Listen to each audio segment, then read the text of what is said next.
Perhaps we need some outside universal threat to make us recognize this common bound. I occasionally think how quickly our differences worldwide would vanish if we were facing an alien threat from outside this world.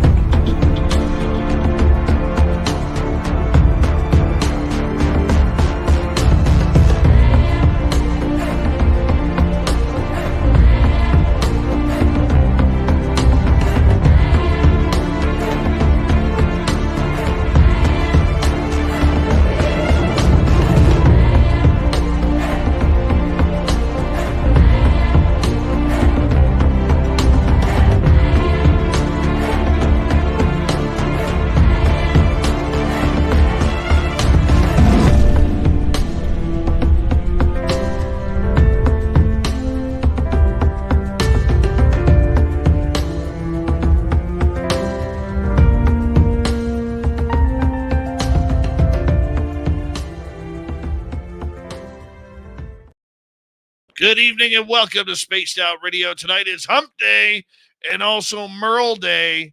You know it's a good day when Merle is back, so get ready to Merle it on up, people, as it goes to the Great White North. We have good guests tonight. Dirty Filth is here with another cartoon, and special guest Victor and Jasmine from Barrier Beyond out of Los Angeles, California. We have all of you as well, including race fan in the gold medal position, Aaron Baca, and Tim Mothman taking home the silver and bronze. Hi, Jimmy Gonzalez, and attorney at large, Michael Morris. Carrot in the Woo Train, how are you? Road Flare, Dino Bravo, Stephanie Kenny Blankenship. Nice to see you all. Chris 716, Roy Boy, Canna Chef Chris, Jessica Davenport. Thank you for all coming on in. Time Travel and Flat 6, good to see you. Desert Rat, always a pleasure to have you here. And Catherine Jones, Mama Catherine. Mwah! We love you, my dear. I hope you're having a great evening and staying warm and down in Atlanta. Rich Buddy, how you doing, man? DH, welcome to SOR Chat. Thank you for joining us. We really do appreciate it. Tim Mothman and Tim Mothman's Goatee, two separate entities. Skip to Malou is here. Skip to Malou will be signing autographs after the show. Line up to the left of the studio, if you don't mind. To the left of the studio. Vanessa, thank you for coming on in. Hi, Digger Dog. And Kurt M., good to see you as we continue on with our roll call tonight. And who else do we have here? T-Bone, my man. What's happening? And Millennium. What are you doing over there in Ontario, Millennium? I hope you're getting ready to come to Reno because we need a repeat from last year. Yes, we do. SG Nav Spotter, good to see you. And Merle. There it is. Power up time, people. Merle it on up. Little Timmy Senor has returned. Little Timmy Senor will be signing autographs after the show as well. Line up to the right of the studio, if you don't mind. To the right of the studio. Pam Harris, nice to see you. Hi, Ann Joanne. Michael Fontaine. And little Marky Spender says, it's Merle time. Oh, yeah. Doesn't that feel good? Doug Shelby is here. The Doug Shelby has arrived, which means we can officially start this show. He's Merlin hard. Frankie, welcome to SOR Chat. And Robert Lamoth, Destiny Rocks. Good to have you both here. Continuing on with our roll call, we have Laura Lobbs and Daniel Santillion. Welcome to SOR Chat. Welsh Hammer, good to see you. And Marty Burback, always a pleasure. Jeff Swenson, thank you for coming on in. As we continue on with our roll call, there's Nina Williams and Duck Fan. How you guys doing? Good to have you here. Scrolling on down, Susan Alloway, good to see you. Lee the Bee, thank you for coming on in. Political Foolishness. Charles Wempy, what's happening in Louisville? Making some baseball bats or what? Let us know. Okay, continuing on. Sweet Amy WC, nice to see you. And Sweet Donna C is also here as well. Good morning, Commonwealth Andrew. Marie Palmer, how are you? And Stargazer, thanks for coming on in. John P. Adventures, good to have you here. And who else do we have? We are caught up. Let's get the radio side started. Thank you for listening in on the radio side of Spaced Out Radio tonight. My name is Dave Scott. It is Ghosts of the Great White North with our main man, Merle, and our special guest from Barrier Beyond in Los Angeles, California. We have Victor and Jasmine.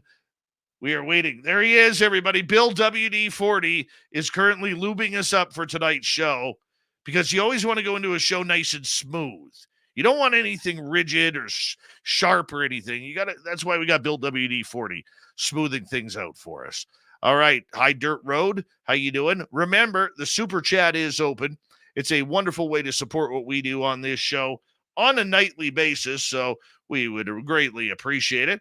And you can do some shopping at spacedoutradio.com. We do not have ugly swag, people.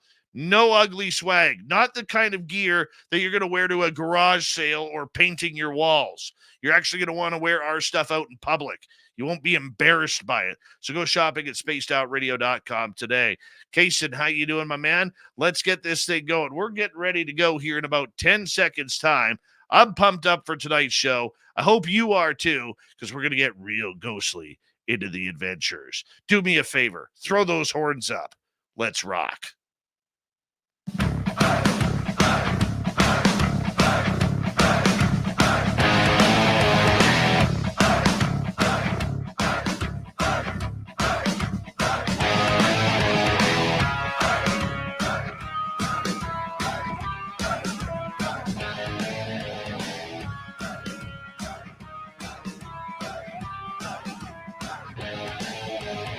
From the mountains of central British Columbia to you listening around the world, this, my friends, is Spaced Out Radio.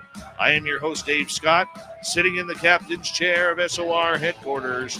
We welcome you to tonight's show on our terrestrial affiliates around North America, digitally on Odyssey Radio, TalkStream Live, and KPNL. All of our archives are free. Join us at youtube.com/Spaced Out Radio. Do old Davey the favor, hit that subscribe button. You can follow us on Twitter at Spaced Out Radio, Instagram at Spaced Out Radio Show, and on Patreon in the Space Travelers Club. Our website, spacedoutradio.com. We have a plethora of features for you. Rock out to Bumblefoot, read the news wire, check out our swag as well. Tonight's show is brought to you by Chive Charities. Help make the world 10% happier by visiting Chive Charities today. You can find them on our website.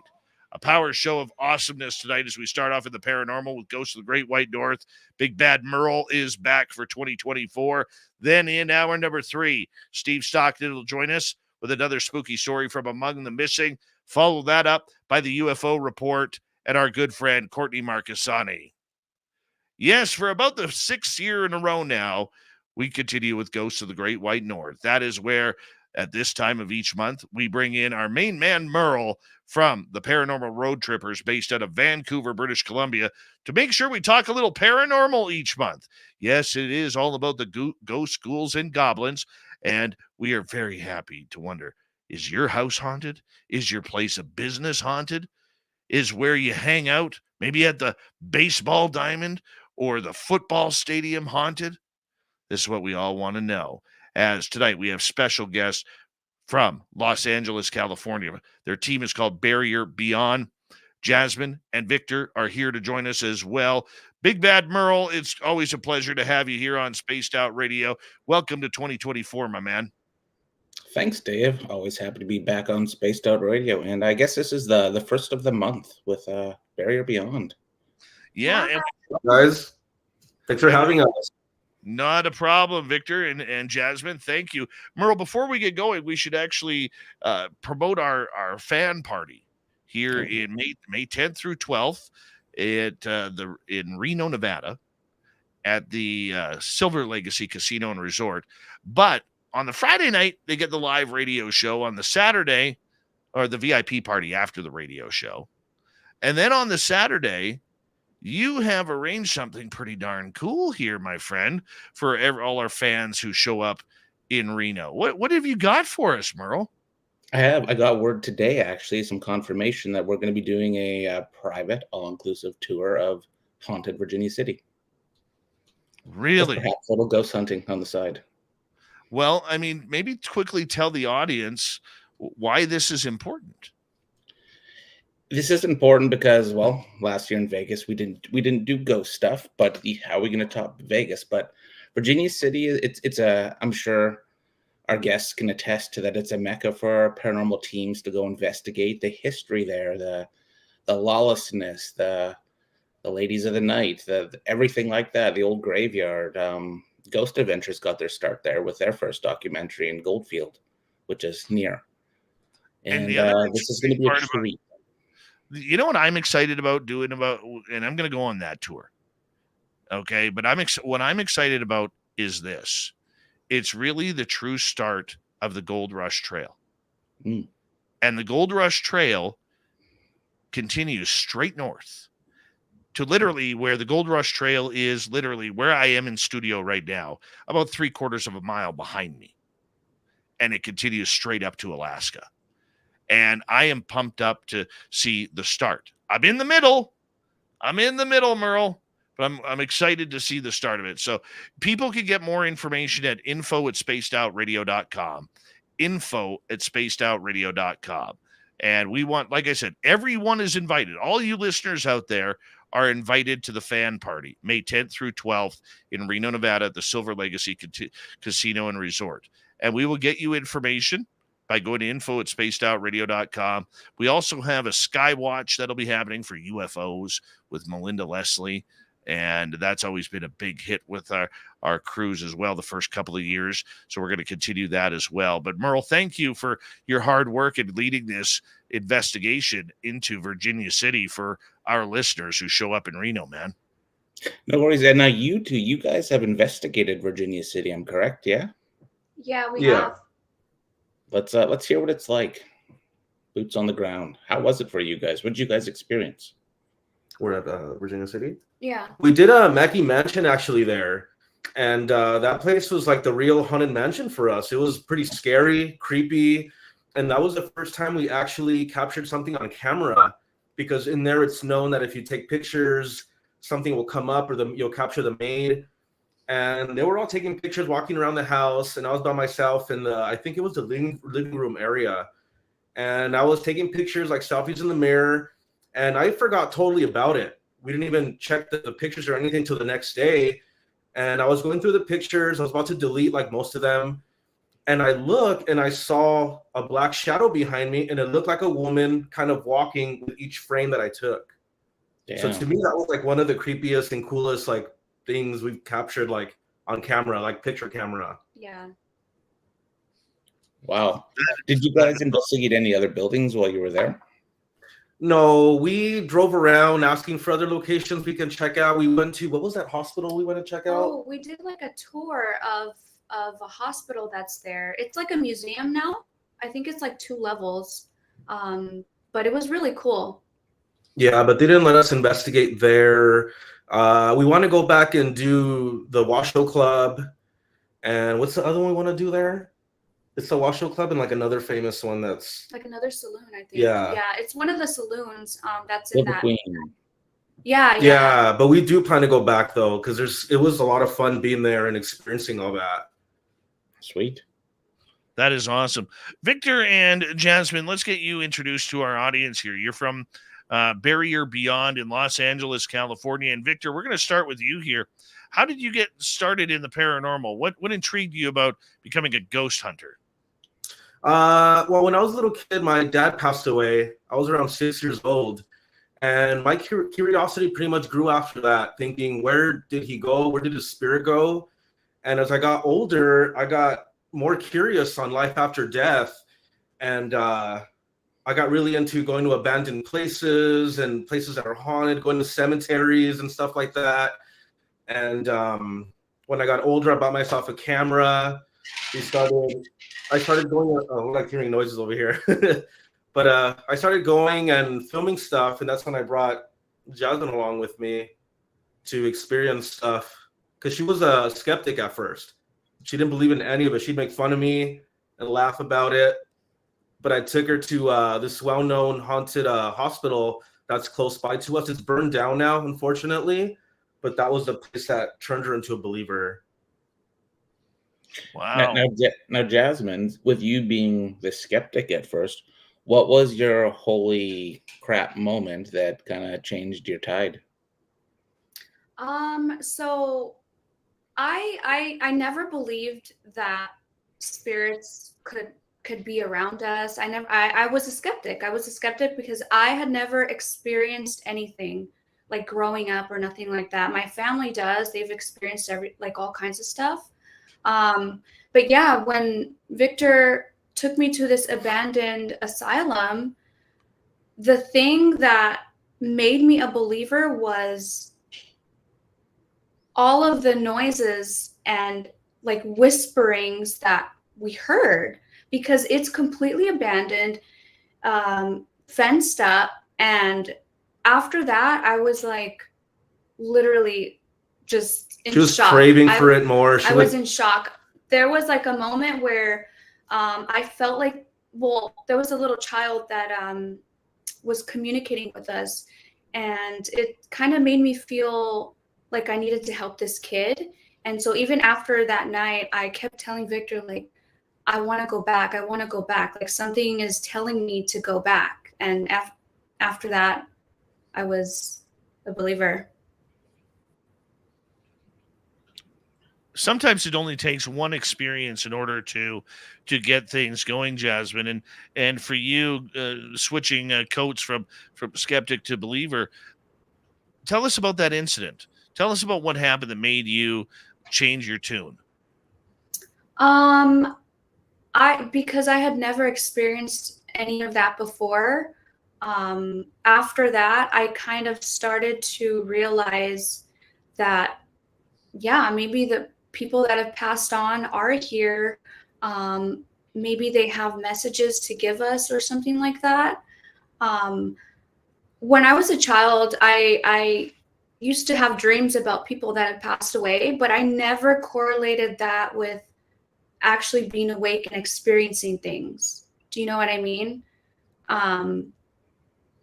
Yeah, so I mean, that really just made me believe that me being awake and experiencing these things, listening to the voice boxes, answer us, that just really made me truly a believer.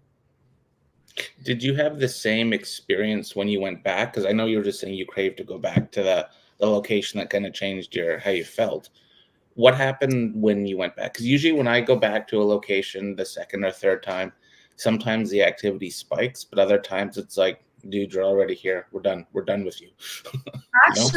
Actually, okay, so we went back with a journalist who Cool. He's a journalist for LA, and it was actually more intense that time because that guy, he's a skeptic too, right? Yeah. He was a skeptic too.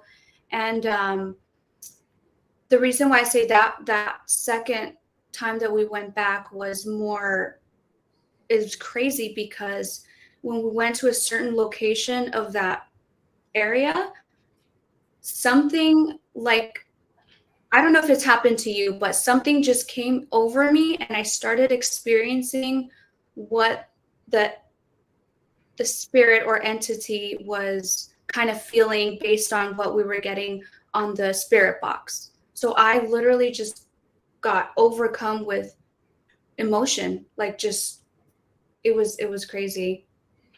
It is weird how ghosts can kind of change or influence your feelings. I've had that quite a few times at investigations where like we'll be investigating, then all of a sudden I'll get extremely upset or angry Yeah.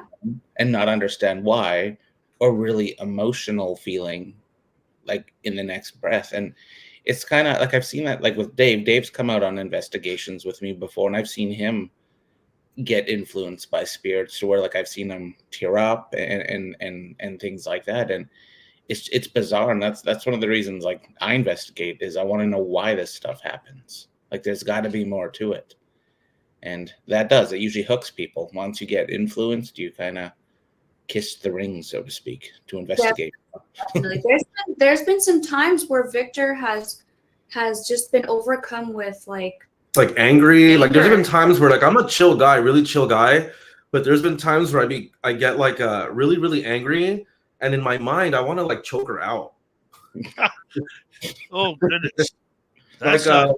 we did the documentary The Dead Follows, and we investigated the house before the camp, and that house was really dark and it had like evil to it.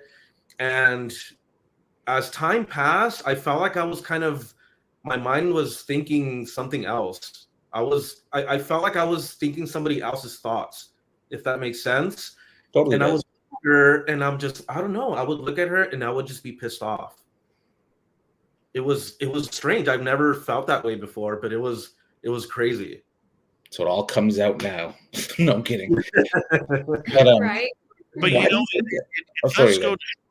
It does go to show, though, that investigating the paranormal can be a very dangerous, mind-changing game. I mean, people think it's just about going into a location. Can you knock 3 times and let me know where you are? Or can you come light up my K2 meter or whatever it may be? It's not that simple.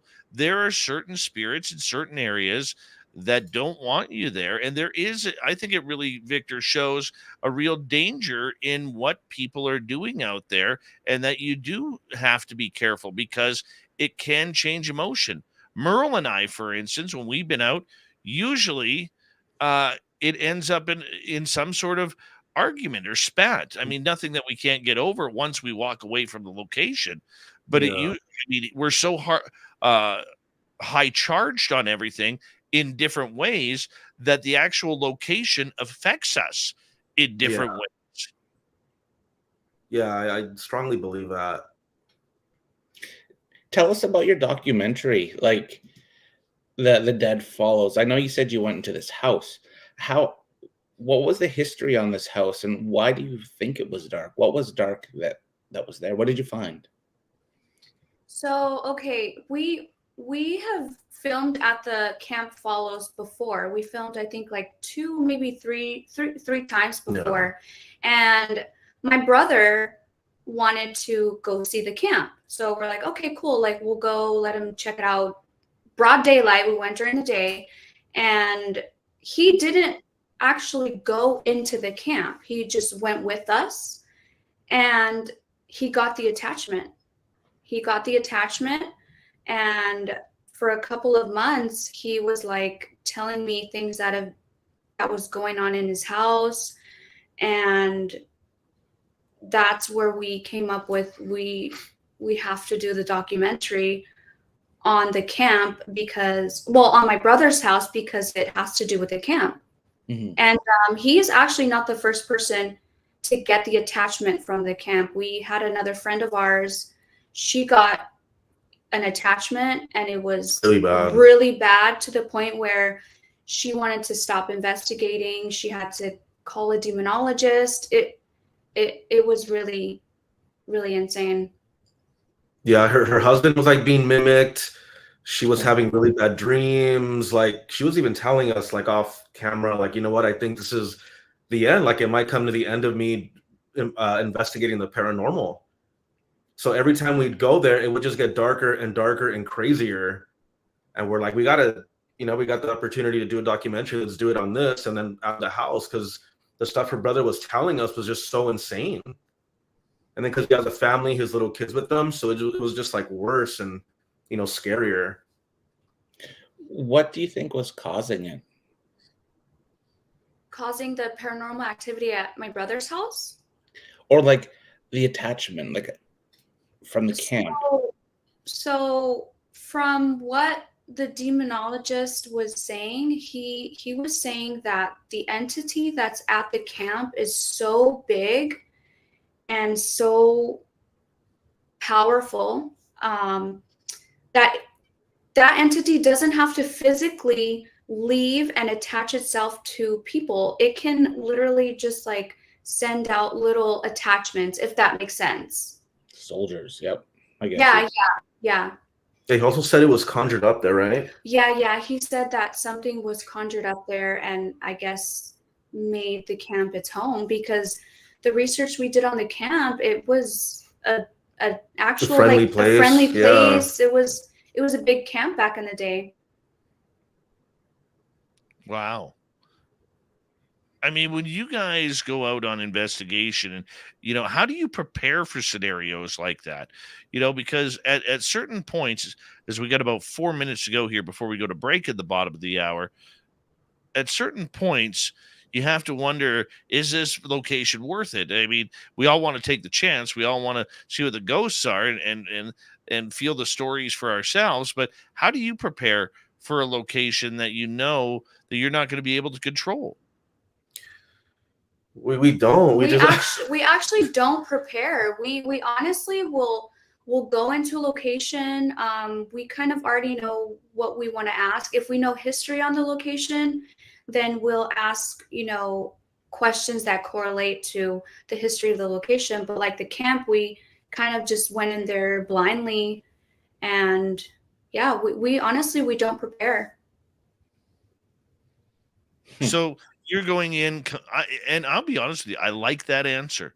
Yep. I like the fact that you guys are going in completely cold, okay, to just let the experience happen. So many times I hear paranormal teams out there who are they've got their their 4 historians going over every blade of grass on property, and they've got their team skeptic who is already debunking 98% before they've even investigated, and and I say that facetiously, but there is some truth to that matter. As Merle is smirking at me when I say that, good old Merle Q there. But the whole point that I'm getting at is going in clean and going in without knowledge. To me, and please tell me if you agree or not, Jasmine, is really allowing that experience to just come over you and have that reaction to whatever happens. Yes, absolutely agree with you. Most of the time that we go to locations, we won't research until after our experience. Just to see if everything correlates to like what we're experiencing or what we're communicating with. Yeah, so we go in just blind. I love it. Merle. Mm-hmm. That's a good technique too. I'm more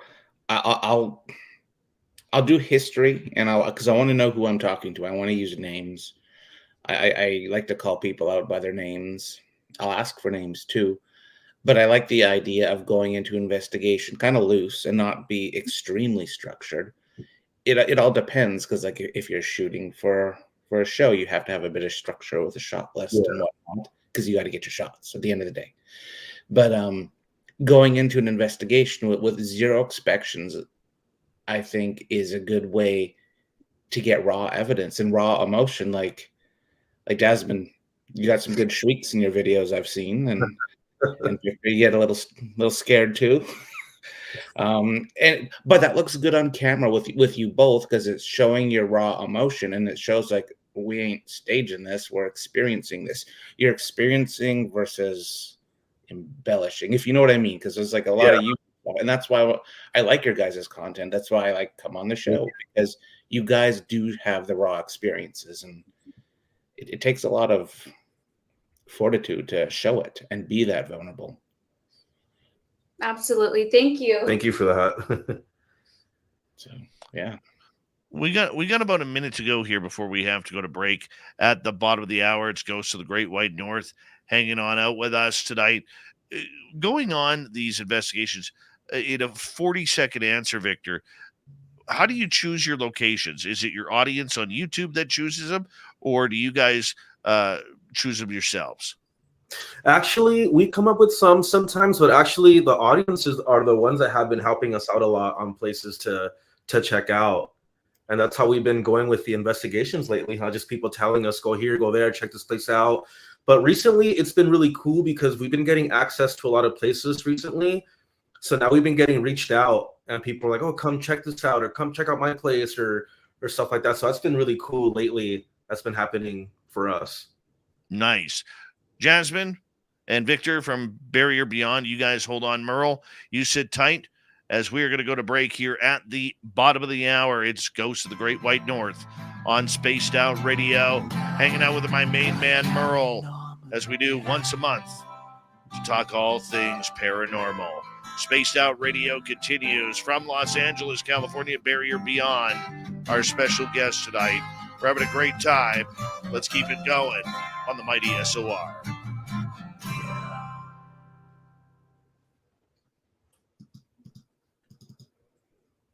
That's a Power Merle by Velvet Tangelo. That's a big Merle. Power Merle. That's the shit we like right there. Beautiful. Beautiful. Oh, you just swore, but we're not on radio right now. We're on break. Okay. I noticed that we have a number of your fans, Victor and Jasmine, in our chat room. I just want to say hello. How are you? My name is Dave. And yeah, I got a massive head. Yes, I do. But what's that, Merle? Nothing. Well, you see, when you talk underneath me, then it blurs out. So what did you say? I said, sure does. Look at the size of your rock. It's not much different. It's a nice rock. Yeah. Anyways, we encourage you to hit that subscribe button, ring that bell, as we are here 7 days a week for your listening ears as well. Just so you guys know, we are not a podcast. We are a hybrid between a live radio show, podcast, and YouTube channel. So we have to take commercial breaks each half hour in order to coincide with our radio station breaks. So you guys get to see behind the scenes of what we are doing here. So, so sit back, relax, and yes, it's a little bit different, but it's the way we do things around here and have to do it around here. So, yeah, enjoy. Thank you for being here as well. All right, there's my little spiel. It was a great spiel. Strong. Thank you. All right, where should we go next half hour? Actually, I want to talk about your Heaven's Gate. I know. Oh my God. I have a link to that as well. We can talk. Oh, really? About. I sure do. Ooh. I'm working on something involving that. Oh, dude, wow. It is so awesome and so intriguing. That was the museum, right? You or no? You actually went there. Yeah, we went to the location. Save that. Save it for the radio, guys. Yeah. Just getting ready. Excited. Uh-huh. Oh, yeah. Very few times I get excited.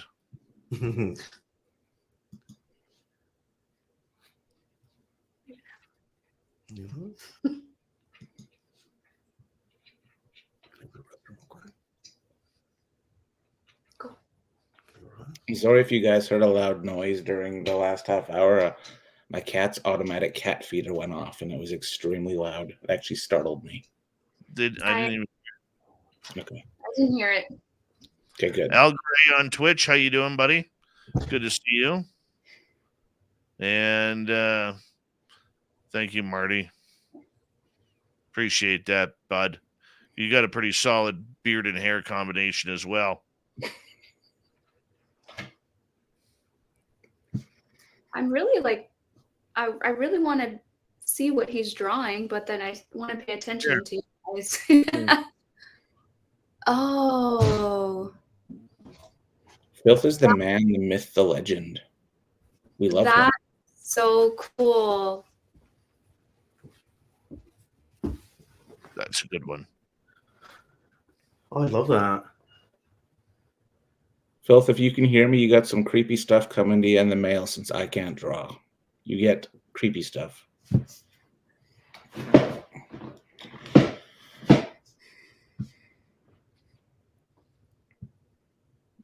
Dirty Filth usually forgets to turn his microphone on. Mm-hmm. See, now he's reaching for his microphone. It's the eternal struggle, Dave. I know. Once I told him to turn his microphone on, and he literally talked for 5 minutes without anything broadcasting because he didn't hit the button. It's happened more than once, actually. Yeah. But we still love you, Dirty. We Thanks, still Dave. love you. You know? Dave, how many platforms are you on live, like right now? 1, 2, 3, 4, 5, 14. Nice. Ooh. Cassie Dude, how you doing?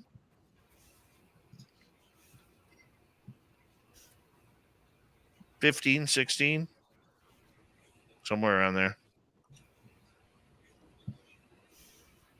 And we may be adding a new radio station in the end of the month. Oh, dang. Nice. And I'm not going to jinx it, but I'm going to say in the beautiful state of Colorado. Well, once we get more information, we'll let everybody know. Cool. Anyways, Super Chat is open. Store is open. We're open. Here we go with the second half hour.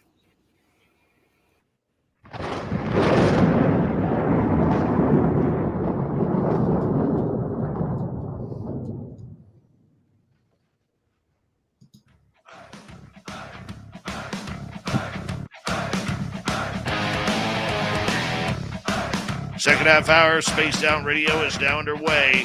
Good to see you all here tonight. My name is Dave Scott. Very much appreciate earning your listening ears.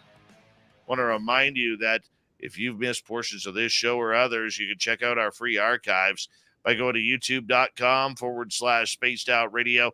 Do old Davey the favor, hit that subscribe button. Our website, spacedoutradio.com. We have a plethora of features for you.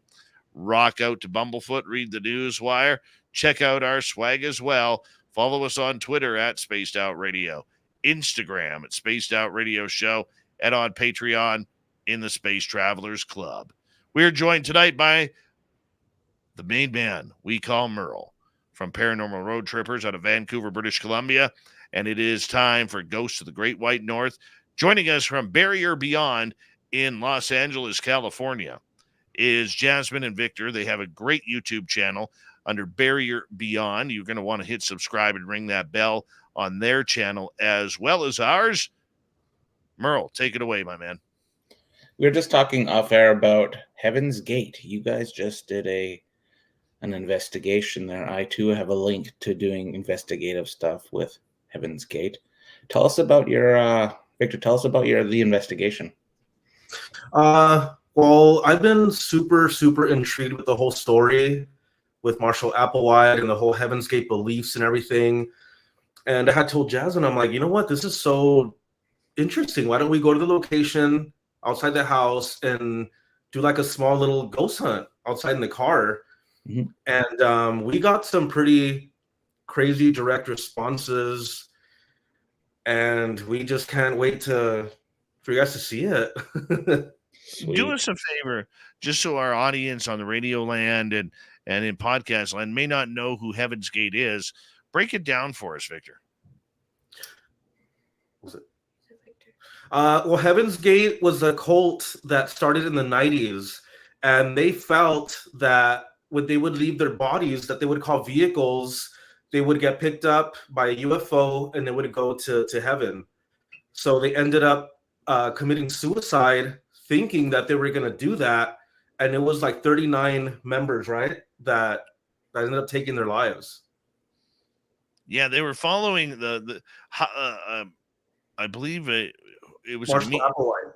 It was a meteor that they were following, and they believed that, I believe it was Comet Hale-Bopp, and that they were following, and they believed that there was a mothership UFO that was flying behind Hale-Bopp, and that if they left their bodies, they could teleport to the spaceship to head on to heaven and into the stars beyond. It's a weird story, man. I mean, all of the people, when they passed, they were wearing the exact same track suits with the exact same Nike runners on there, and many people actually tried to serve Art Bell, the radio host, as they tried to sue him and serve him with lawsuits because they felt he was promoting these type of events to happen with the old Coast to Coast radio show at the time. It's very, very weird on what played out there. But tell us about your investigation. Obviously, you couldn't go in the house. So how did you do it? So how we did it was we parked right outside of the gate. that leads up to the house. And we only used a REM pod and The lantern. It's like a lantern. It's like a new piece of equipment. I love And it. you have one? It's awesome. It is. So we put the REM pod in the back seat, and the lantern was kind of on my, like where your armrest, because when you touch the lantern, it doesn't activate. So yeah, that's how we were communicating, and we got some direct responses with the REM pod and the lantern. And we also used the spirit box, and we got literally direct answers. Wow. So what were you trying to find out? We were just trying to find out if any of the members that passed on, or even Marshall himself, were still in that location, because we both believe that when you pass on, you want to be where you felt happiest the most. I mean, that's what we believe. And we feel like these people were the most happy in that house. And that's why we wanted to investigate that area. Yeah, like even though the house was demolished, I feel like, I mean, the land is still there, you know? So I feel like all that energy is still embedded in that ground. Absolutely, like a residual haunting. I think. I think the energy would still be there, for sure. I actually, one of my good friends, I've had him on the show here with Dave Taylor James. He collects haunted, or not haunted, sorry, serial killer memorabilia or murderabilia, and cult collectibles, it's called. And he has a bunch of items from the Heaven's Gate mansion. Oh. He has personal books, personal documents, personal videos, a bunch of personal stuff. And actually, I did a YouTube video collab with him, and we actually, one of the investigations in the video is investigating one of Marshall's books. Ooh. And it even has like a stamp, like the Heaven's Gate stamp, like property of Heaven's Gate Library or whatever on it. And yeah, and I'm going to go back. He's got some more items from there, and we're going to do a lot more investigating of it. He even has a away team tattooed on his face. But yeah, he's a cool guy. He's got a lot of murderabilia, whatever. Is that what we call it, Dave? Memorabilia. Okay. Yeah. I want to know from you, Victor, in regards to the investigation, or maybe just or Jasmine, you can respond to this because you mentioned it. What kind of evidence were you getting? Like, tell me what these spirits were telling you. So we asked directly, are we communicating with the members of Heaven's Gate? And it lit up. It full on lit up. Both of the devices lit up. Lit up at the same time, all crazy. When we asked, are we talking with Doe? Because that's what they called him, Doe. They both lit up insane. Yeah, we also asked at one point, like, before I even finished the sentence, I was going to say, are you guys where you guys wanted to be? And before I even answered that, the spirit box said, we're here. And it said heaven twice. Wow. And I heard that, like, wow. Yeah. And actually, one of the names of the victims came out. Her name was Nancy. It said, we are here with Nancy. And you can hear it clear as day, a full-on sentence. And I looked up the names, and yeah, there was Nancy Nelson. She was one of the Heaven's Gate members that passed away there. Wow, that's good. Well, evidence per se that she actually was her acknowledged with her name. Yeah. Jasmine, for people who have never been in an area like that where there is multiple losses of life, what's it feel like being in that area where the cult of Heaven's Gate was? Driving up to that location it kind of made my stomach turn a little bit. It wasn't an uncomfortable feeling. It was just kind of an eerie feeling, like because we know what happened, being there, it almost felt like they were expecting us, if that makes sense. Interesting. Yeah, so I really felt like they were expecting us. I don't know how else to explain it. And the feeling was a little bit scared, but more so I kind of felt like relieved when we actually got, them to communicate with us, because we weren't really expecting anything, we wanted the opportunity to go and just actually be there. But the evidence that we got, it was a lot. It was a lot. Did you suffer any type of headaches or any type of sickness leading into that location? Because I know, like, there's one area around me, and Merle's been there a few times as well, where we've investigated Canada's largest unsolved mass murder, which was a plane crash back in 1965. And that plane crashed about 25 miles from my town. And to this day, it's still an open investigation. And when you go into the forest of that area, and Merle can attest to this, you get hit with headaches and nausea and feeling a little bit unwell and wondering why you should be in that area. Did you get any of that at all from the Heaven's Gate property? I kind of got like a little nauseous feeling, like kind of like a feeling in my throat as we were getting there.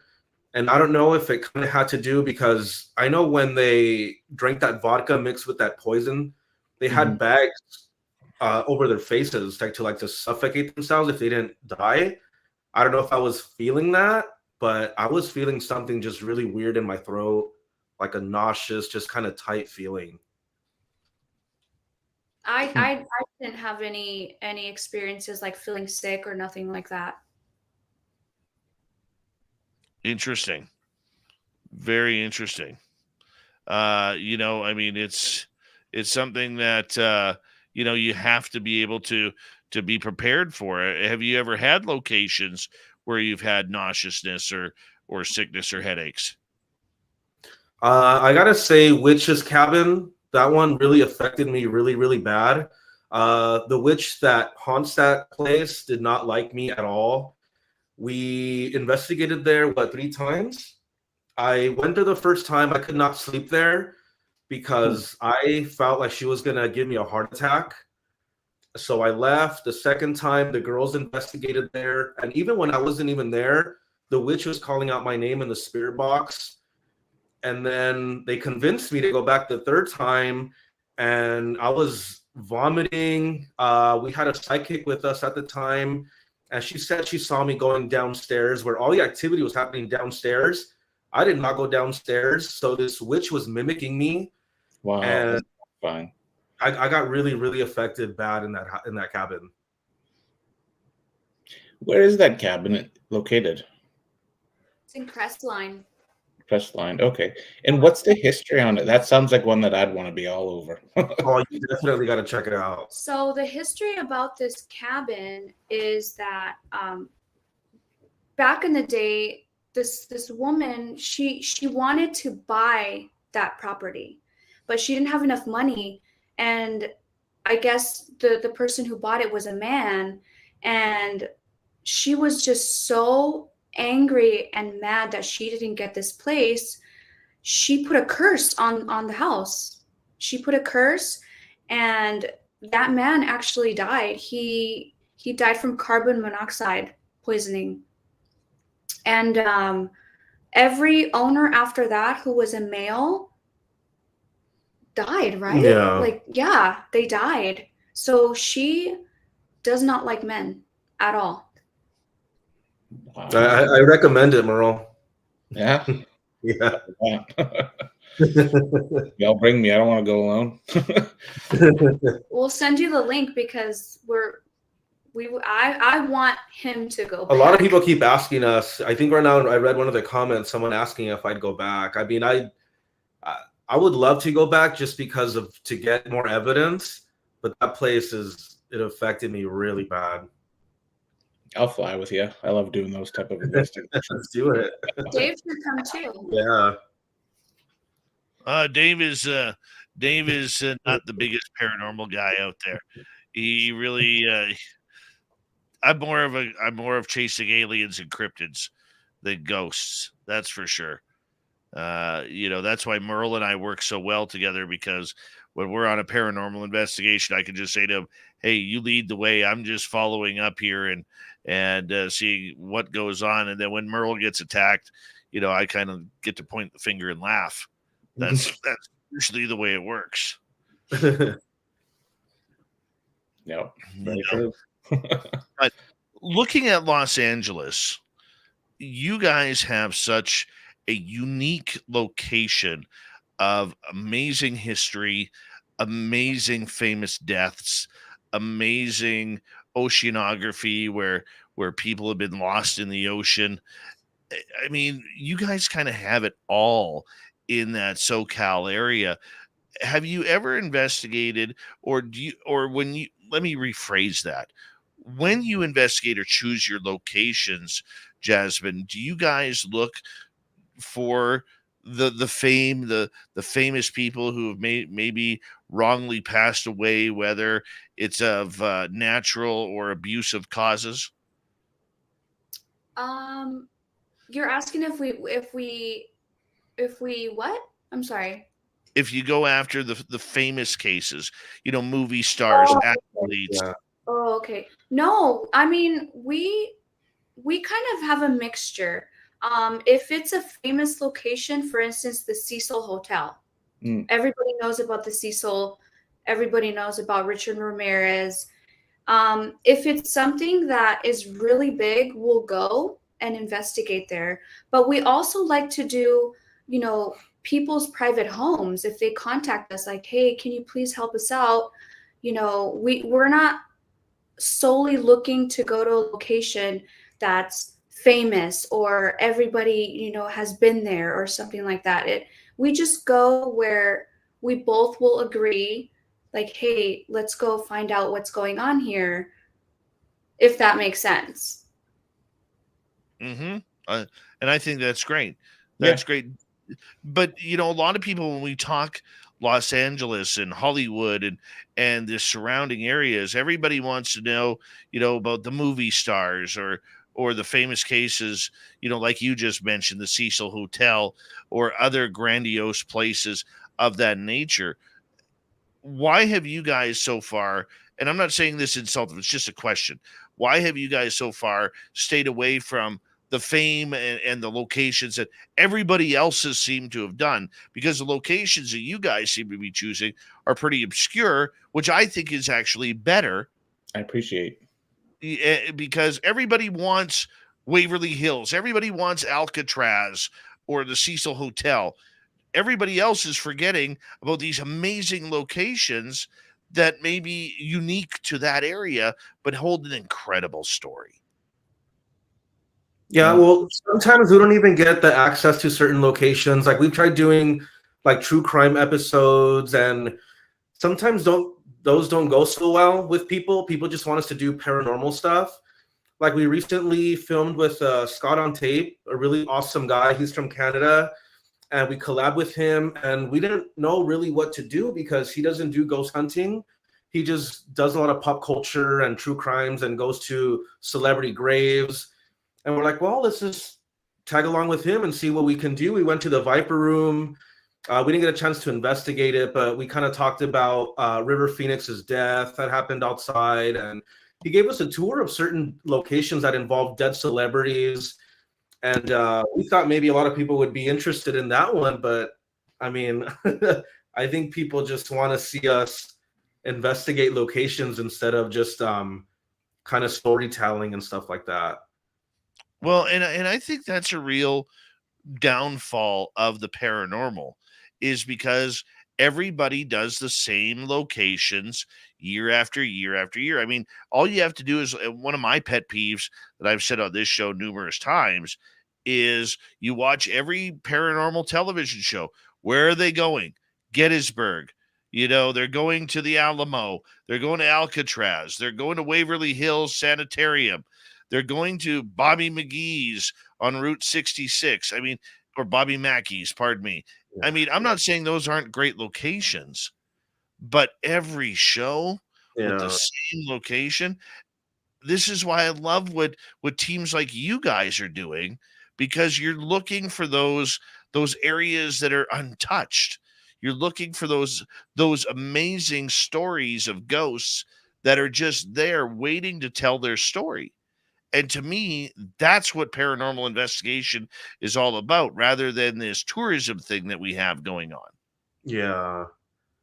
Like we recently did an investigation at the Azusa Historical Museum, and Cool. we were the first ones to investigate it there.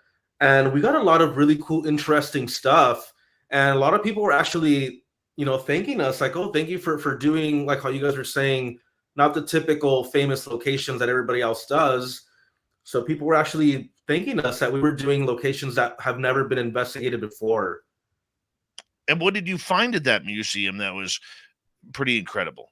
Well, the creepy thing is that there's a lot of stuff in that museum that is donated by people who have been dead, or even the past owners. Like the deathbed is still there. I laid on that bed trying to communicate with whoever passed away there, and the spirit box told me, let me rest, pretty much to get off the bed. We were using the K2 meter, which was kind of guiding us around the house, and it led us upstairs to like some random camp picture, like a black and white one. And as soon as we put the K2 close to it, it was spiking up like crazy. Wow. Like if it wanted us to go there.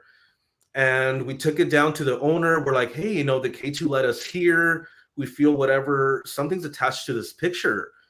And they didn't know what it was since everything's donated. But a lot of it was really intelligent in that museum that we were communicating with. That's awesome. I'm kind of the same way, where I'd rather go to lesser known or off the beaten trail locations that aren't trampled on or been done a billion times, because Yeah. they're fresh. And like you talking about this museum, it's cool that you guys were the first team or group to go there, because no one's talked to the spirits there. Are there even spirits there? But clearly there are, with your evidence that you've obtained. But it's more raw that way. Yeah. Because ghosts, they're not like circus animals. They were people. And yeah, it's more respectful to do it like that, in my opinion. Yeah, and I feel like with places that have been investigated before, everybody already kind of has a sense of what's going to happen or what to expect. As in places you've never investigated before, it's brand new, so nobody really knows, what to expect and who are we going to be communicating with. Oh yeah, there's no preconceived notions, or like, oh, well, this happened to Zach on Ghost Adventure, so I assume it'll happen to me. Then you're waiting for it to happen. Then you're not actually focused on the investigation. You're focused on the what if experience versus just going with the flow. We got about a minute to go here before we have to go to break. At the bottom of the hour, goes to the Great White North with our main man, Merle, and our special guests, Jasmine and Victor from Barrier Beyond, YouTube channel, Paranormal Investigative Team. When you guys look for evidence, what is evidence to you, Victor? My favorite is honestly when I hear disembodied voices or moans or anything like that, because it's something you're hearing with your own ears and someone physically is not there. That to me is like gold to me. And for people who may not know, what does that sound like? What does it feel like? I always get the chills, just the shivers whenever I hear something I know is not, like if I hear a hey or a moan or something and I know nobody's there, it scares the crap out of me. But I love that we were able to capture that on audio. That's awesome. Jasmine, how about you? I mean, I would say the same thing. When we can actually physically hear a scream or a weeping, we've gotten so much evidence where we literally hear a full-on moan. And That's awesome. Let's continue that talk and more as we are complete hour number 1 on Spaced Out Radio with our main man Merle and Ghosts of the Great White North, and our special guest from Barrier Beyond YouTube channel, Victor and Jasmine, investigating the ghosts out of Los Angeles, California. Spaced Out Radio's Hour 2 is next. All right, guys, we are clear. I'm just going to step away here for a quick second. Okay. Right. You guys can chat away. Sounds good. Hey, Merle, have you ever been to Hill House in Texas? I've never been to Texas. If you really, really want to experience something insane, go there. You have Have you to. have you guys traveled? Because I've seen you've been to a lot of places. That to me is honestly the scariest place I've ever been to. Oh, Just so we'll Hill talk House. about that at the top of the hour too. That's a gooder. Yeah, let's talk about Hill House because honestly, you have to go there. And it's, there's locations where it's pretty pricey, but this one is reasonable. And you have to go there. Like you have to. Yeah, that place doesn't disappoint. Guarantee you're gonna experience something in there. Hill House. Okay. Yeah, Hill House. I got followed home from. We can talk about that too, but. Oh, damn. Attachments. Yeah. Okay. And I've never gotten an attachment before, and that was the first time, and it was bad. How close to that devil or witch's house from like where you guys live? It's like an hour. It's only like an hour. Yeah. It's pretty close. You should, if you want the link, I'll send it to Victor so he can send to you, or you can just, if you have Instagram, you can just DM me and I'll give it to you. Yeah, for sure. Yeah, this is really, really cool. And she'll leave you the whole cabin to yourself. That's the awesome thing about it too. You can sleep there. I slept there. He didn't. I He didn't left. sleep there. It just feels nasty, man, knowing that like I'm not, this lady's after me. I'm like, I can't sleep here. Like I don't, I'll let y'all know when I think I'll be in California the third-ish week of March. Okay, yeah, hit us up. The third week of March. Have you been here before? I've been to California lots. Oh, okay, cool. A lot of my, like being in Vancouver, a lot of my ghost hunting and I've been doing it since about 1998, like paranormal investigation. Wow. But a lot of my travel is the Pacific Northwest. So Washington, I'm in Spokane often. I'm in Seattle often. I'm in Oregon often. Idaho often. So I want to venture down to. I've never investigated California, so that's kind of what I want to do. Maybe, yeah. I'm gonna have some friends I'm gonna meet up with down there, and it'd be cool to That'd be awesome. Investigation or something if y'all are down. Yeah, for Yeah. sure. There's a lot. I don't know if you like outdoors. I do. Institutions? Yep. Okay, there's a lot here Yeah. that you can check out, and the history is crazy. All right, I'll have a Barrier Beyond day. Yeah. We'll give you a tour. We can all hang out. But yeah, I'm and then so we have our listener party from the 10th to the 12th in Reno. We did Vegas last year and the year before. Oh, nice. But we're trying Reno because it's close to Virginia City. And after the listener party, I'm actually going to go back down to Virginia City for 5 nights and investigate the crap out of it. Oh, that's cool. Yeah. We're actually thinking of, well, we're not thinking of, we're gonna do Vegas too. At least like 4 locations that we have planned. Nice. I actually I did the Zach Baggins Museum, but I did like the VIP pass or whatever it was.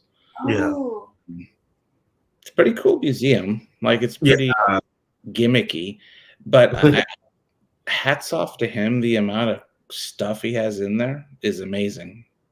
That's why I have a Victorian era interest too, as you can see all my photos behind me. But like my whole place is kind of like That's awesome. I collect a lot of like postmortem photos too. I don't know if you collect those. I love all that. I do actually. I got. Hold on a second. Where is it? I got a new one. I don't know if you can see it. Yeah. Oh, damn it! It's blurry. the But guys. the dude. Oh, there you go. Awesome. Yeah, so I have two. I have that one, Cool. and then I have one of like a little dude, like a little guy, and yeah, I have all that weird stuff. Yeah, when you come down, we know some antique shops too that sell a lot of photos like that too. Oh God, I'll bring an extra suitcase. That's my problem. Like my new thing is I collect these old like 1860s Derringer Oh, type. those are badass. I have a handful of those now, so it's cool. Those are pricey too. Yeah. I collect handbells. You what? I collect handbells. Oh, that's cool. Yeah. I love the Victorian era as well. Me too. Like my entire place now looks like a Victorian villa. Good. I collect like a lot of haunted objects. People will send me a lot of stuff, so I have like I call it my spooky corner where I have a bunch of stuff that's allegedly haunted. It's like protected, so things can't leave the spooky corner per se. But Does your friends have any of that Heaven's Gate stuff at all? do I have Heaven's Gate stuff here? No, I don't.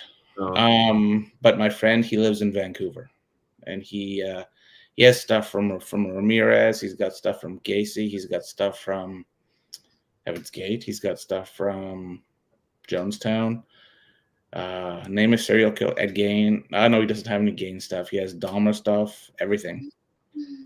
He actually had Jeffrey Dahmer's glasses. Oh, Nice. And his urn. He still has his urn. no way. Like the prison urn. Guys, give me 2 seconds here because we're about to come back. Super chat is open. Hi, Tokeland. How you doing? Here we go with hour number 2, everybody.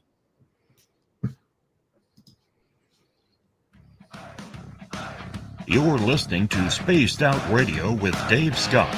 Follow Dave on Twitter at Spaced Out Radio and on Facebook, Spaced Out Radio Show. Here we go with hour number 2 of Spaced Out Radio tonight. My name is Dave Scott. Very much appreciate earning your listening ears wherever you are on this beautiful planet we call Earth. Hello to everyone listening in on our terrestrial affiliates around North America, digitally on Odyssey Radio, TalkStream Live at KPNL. All of our archives are free. Join us at youtube.com/Spaced Out Radio. Do old Davey the favor, hit that subscribe button. The Desert Clam has set the password for tonight in the SOR Space Travelers Club. Knack-It. Knack-It is your password. Use it wisely, Space Travelers, as the clam sets the password each and every night right here on Spaced Out Radio. Our website, spacedoutradio.com, we have a plethora of features for you. Rock out to Bumblefoot, read the news wire, check out our swag as well. Follow us on Twitter at Spaced Out Radio, Instagram at Spaced Out Radio Show, and on Patreon in the Space Travelers Club. Here we go with hour number 2 of the Ghosts of the Great White North. Our main man, Merle, here. Obviously, Merle, it's truly the Great White North right now because you're snowed in. I'm snowed in. Snow all over the province. And yet we're interviewing people from LA who have only seen snowfall once.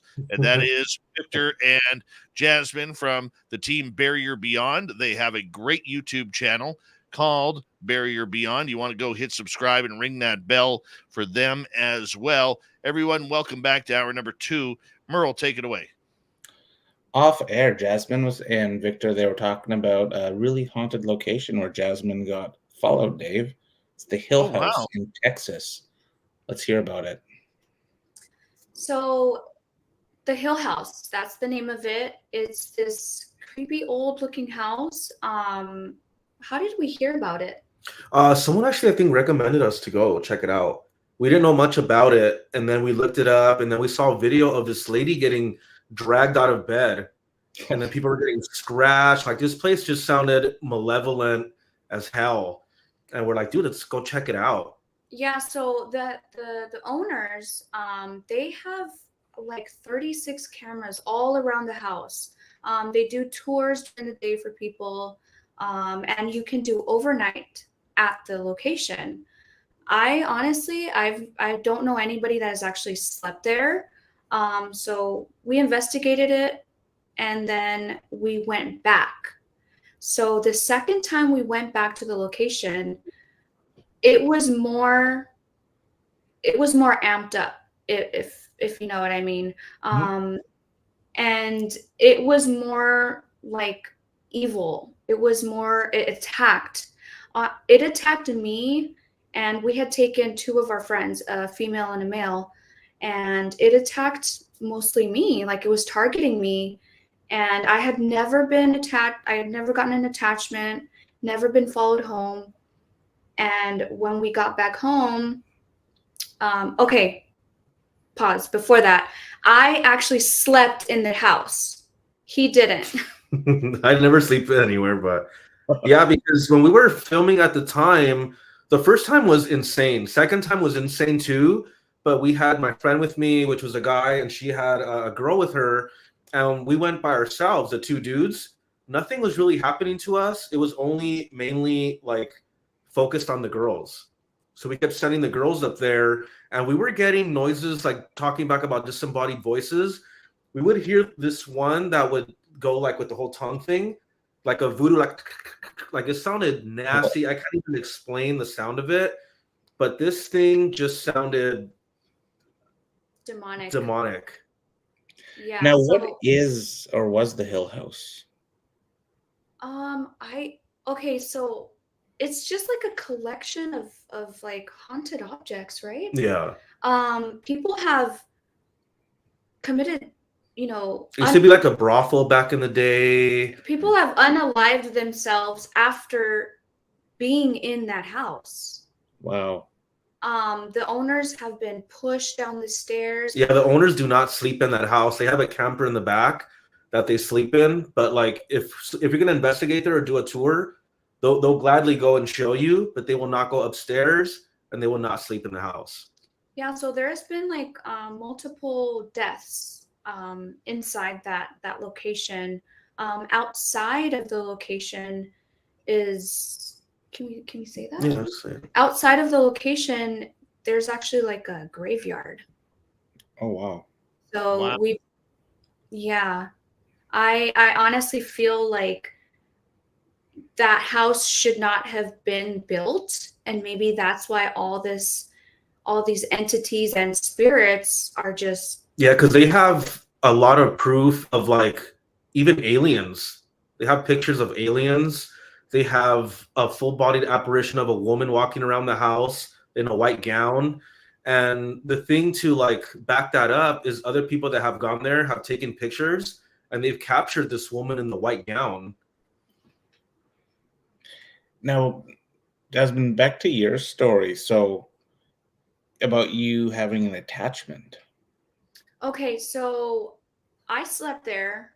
Victor didn't, and during me being asleep, I had a camera rolling, a night vision camera, and I had a nightmare. The nightmare was that there was this entity laughing at me. It was laughing at me like in such a weird, nasty way, but he was laughing at me because in my dream, I hung myself. Okay. And he was laughing at me. It's terrifying.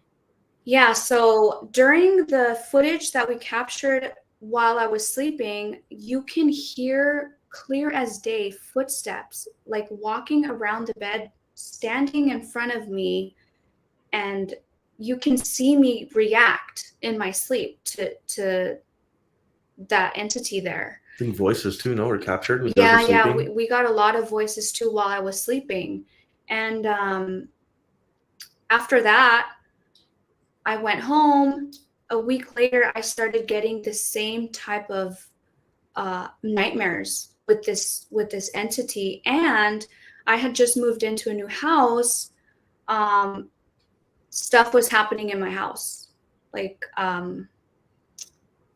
I felt very attacked. I felt very uncomfortable in my house. I have vessels, like doll vessels with spirits in them. They're mostly children. And I couldn't really sense my spirits there. It was mainly that one. And it got so bad that I had to actually call Witch to come and help me, get rid of this thing because it was getting bad. Wow. when you have something like that trying to control your life, Jasmine, I mean, that's pretty eerie when your thoughts are being manipulated and your body is being manipulated. I mean, what were you going through on a personal level after this investigation when all this is happening?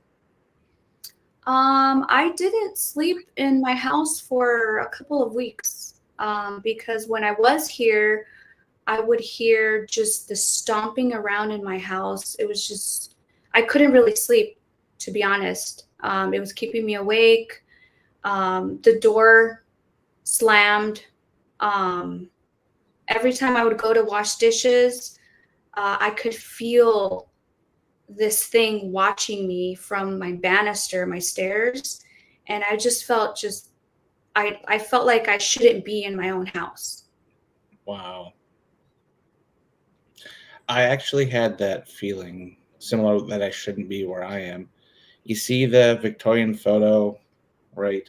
That one, the middle one. Explain it to Merle. You got to explain it to our radio I will. audience. I totally. So behind me, I have three 1800s Victorian photos, like the ones you see in haunted houses, but these ones are authentic. When I was in Anacortes, Washington, I was every small town I go to, I got to sniff out an antique store because I need to buy something. And I saw this one hidden in the back of a bunch of photos behind a piece of wood, and it just said "Old World Grandma" on the back of it. And I'm like, that is now my grandma.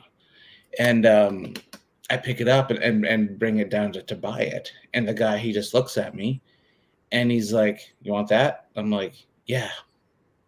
He's like, "You can have it half off. Just take it out of my building." I'm like, "Is there anything wrong with it?" And he's like, he was kind of rude. He's like, "It's a photo. What do you think is wrong with it?"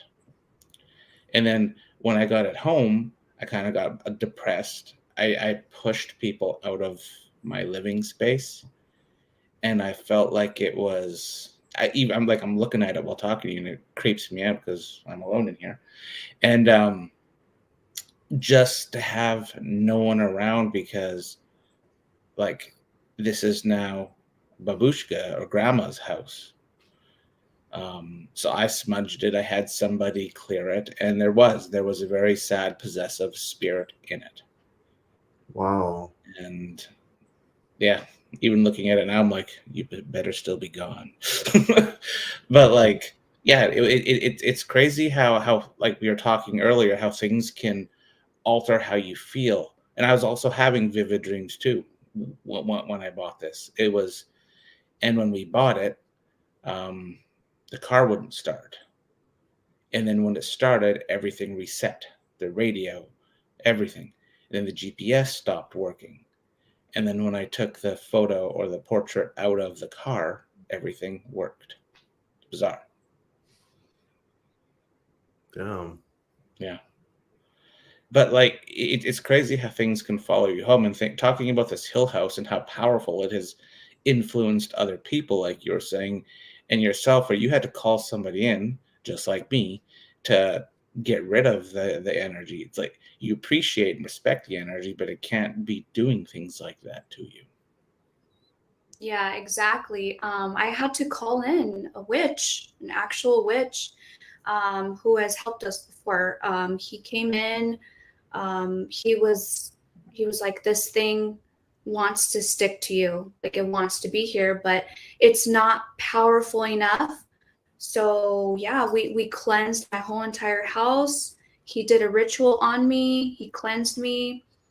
And I did, what he told me to do for the next couple of days. And sure enough, like I think like a week or two later, everything was back to normal. Like I had no nightmares. I wasn't hearing or feeling the way that I was, before. So yeah. What is the darkest spirit you've come across? Would that be it, or have there been other investigations where you're like, we shouldn't be here? The darkest spirit that me personally I have come across, honestly, is the spirit that was attached to a puppet.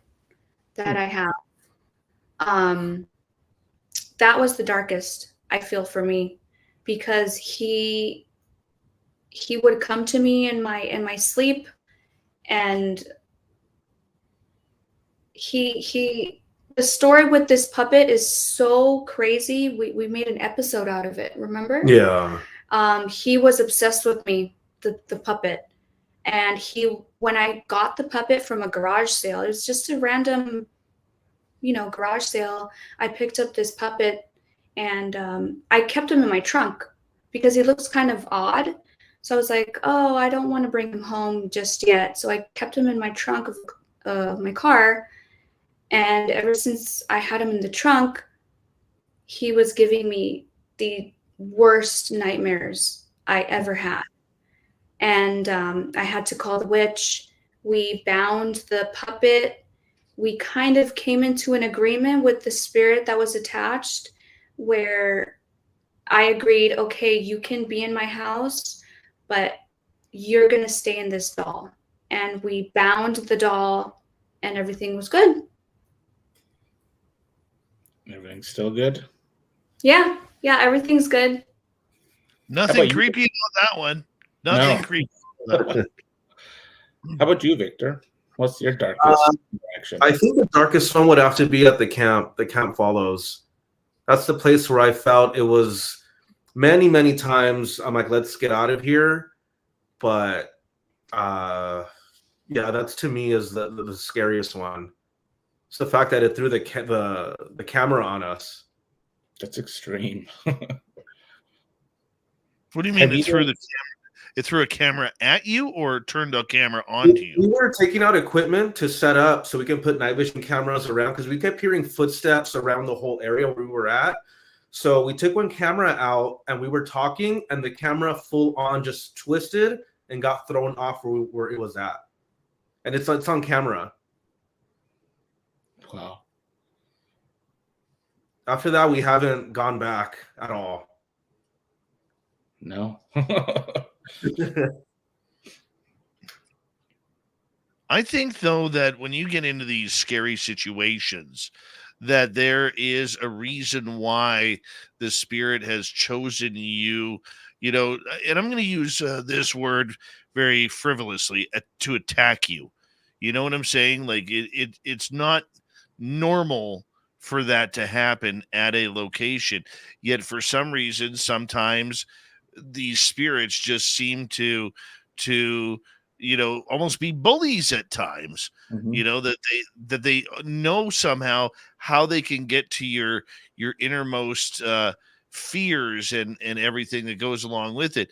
Is that how you kind of feel sometimes, that you got to protect yourself from that, Victor? If I feel that way in certain locations, I'll just leave. Like, we investigated David Omen's house. I don't know if you guys know about David Omen's house by the Sharon Tate murders. And we had went back to do like a live. It wasn't even supposed to be like a full-on investigation. And the spirit started bringing up my dad, and it started bringing up the way I look and everything. And I started to feel like my vision was going kind of blank, where I felt like I was going to pass out. The only way for me to like get out of that was to just walk out of the house. So if I feel threatened or anything like that, I'll just leave.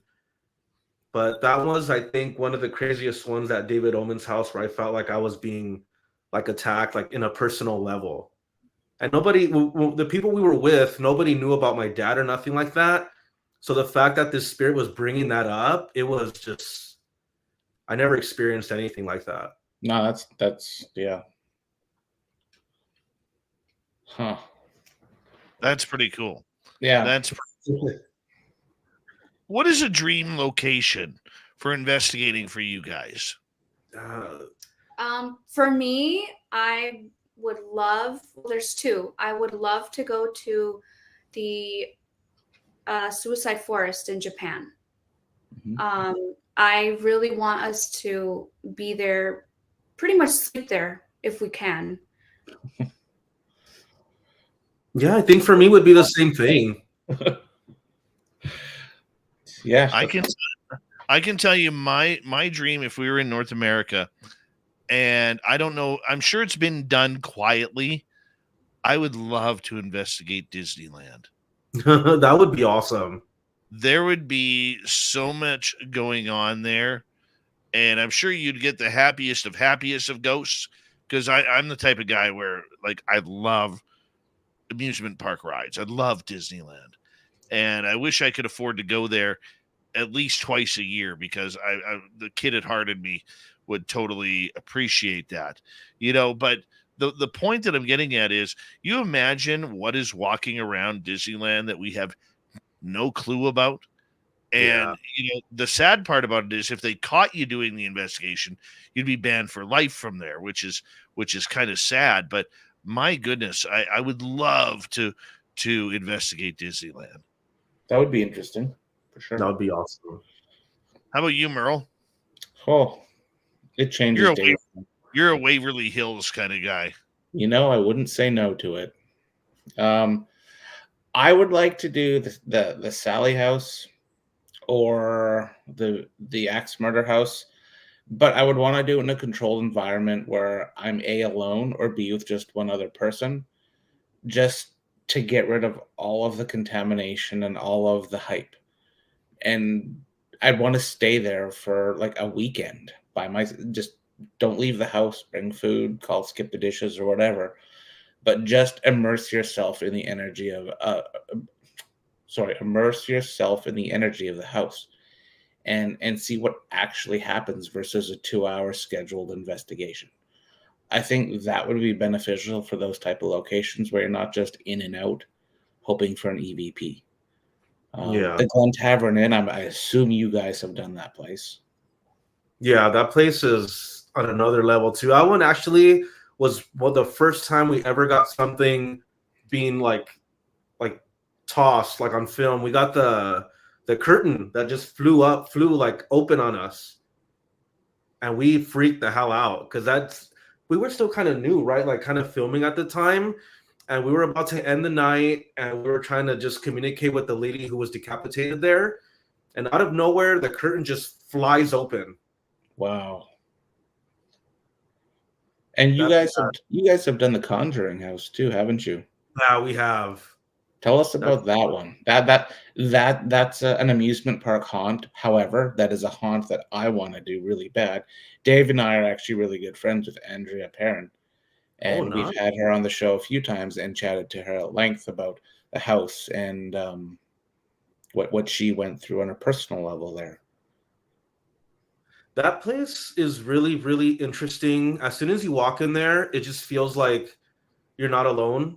It feels like something is like the family's there still kind of roaming around, or the whole time we were there, we just felt like we weren't alone. Like, it didn't feel evil to us or anything like that, but it just felt like there was a lot of spirits in that house.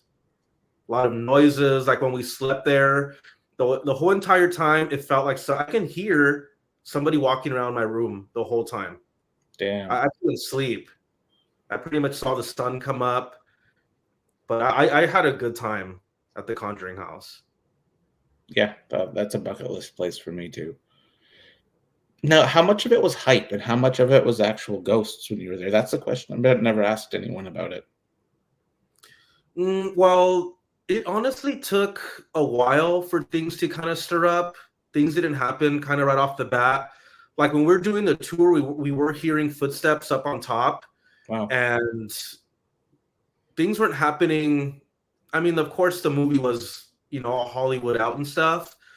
We did get a lot of good stuff, but not a lot of stuff didn't happen as much as we thought was going to happen. Would you guys do it again? Oh, I would love to go back. Yeah. How about you, Dave? Would you do the Conjuring House?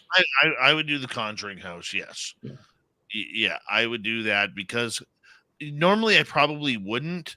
But knowing that I know Andrea and the true story behind the Perrin house and everything, I would totally want to be there and see what goes on. Merle, I'm going to get you to hold on right there, Merle Jam, and the Barrier Beyond team of Victor and Jasmine. We have them all for another half an hour here on Spaced Out Radio as Ghosts of the Great White North continues on the Mighty SOR Paranormal Talk for the next half hour. UFO Report next hour with Courtney. We got a lot of Spaced Out Radio coming up at you right after this, so stay tuned. We will be right back.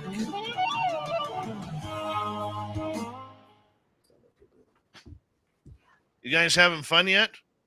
Yeah, that's awesome. This is awesome. Good.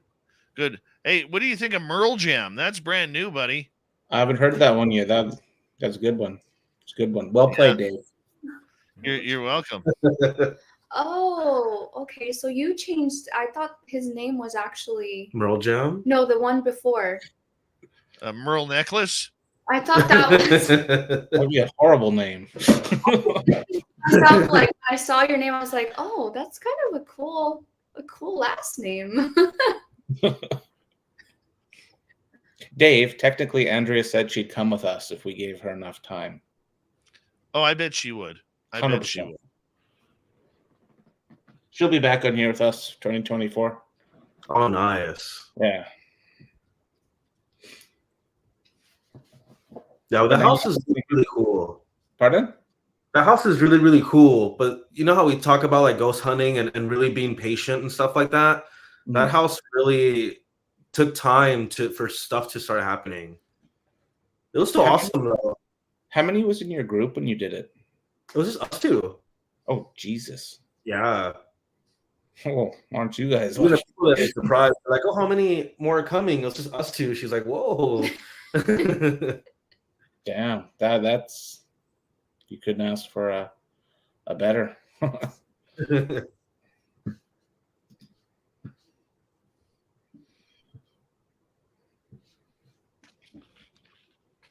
Hey, if you were thinking of coming to our party, our fan party in Reno, Nevada, May 10th through 12th, get your tickets now at info@spacedoutradio.com.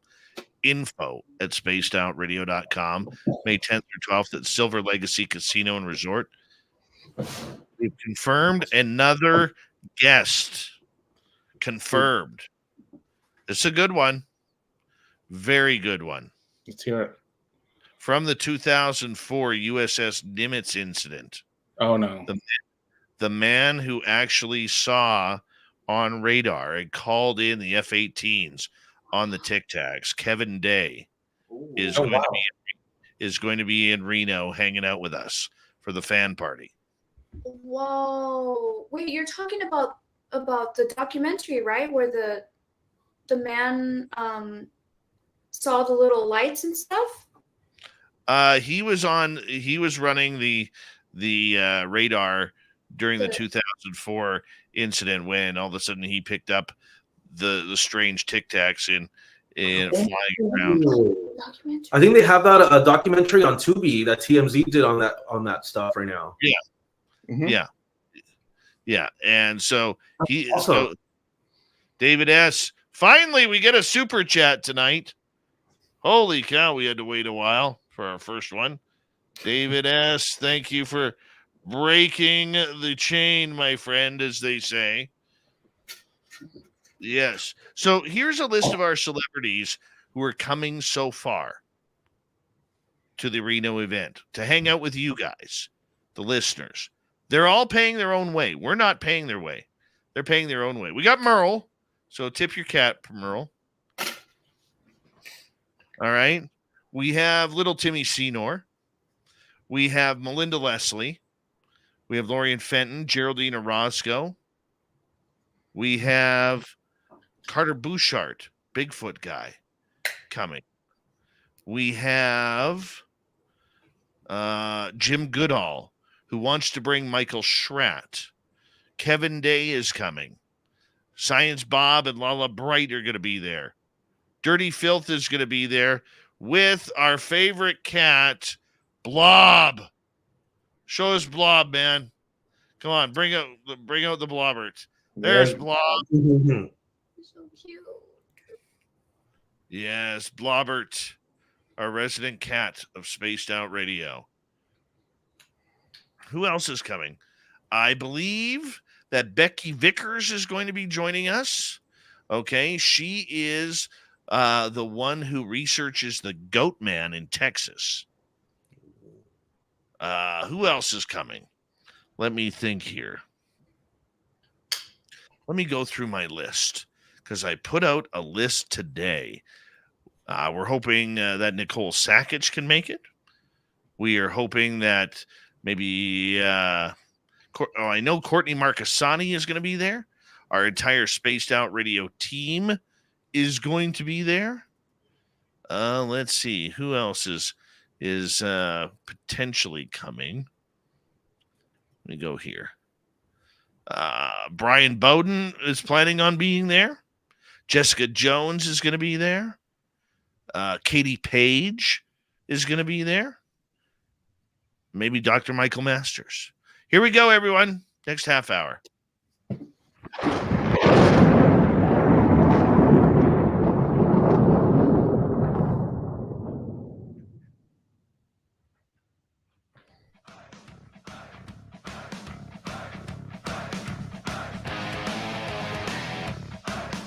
Here we go with the second half of Spaced Out Radio tonight.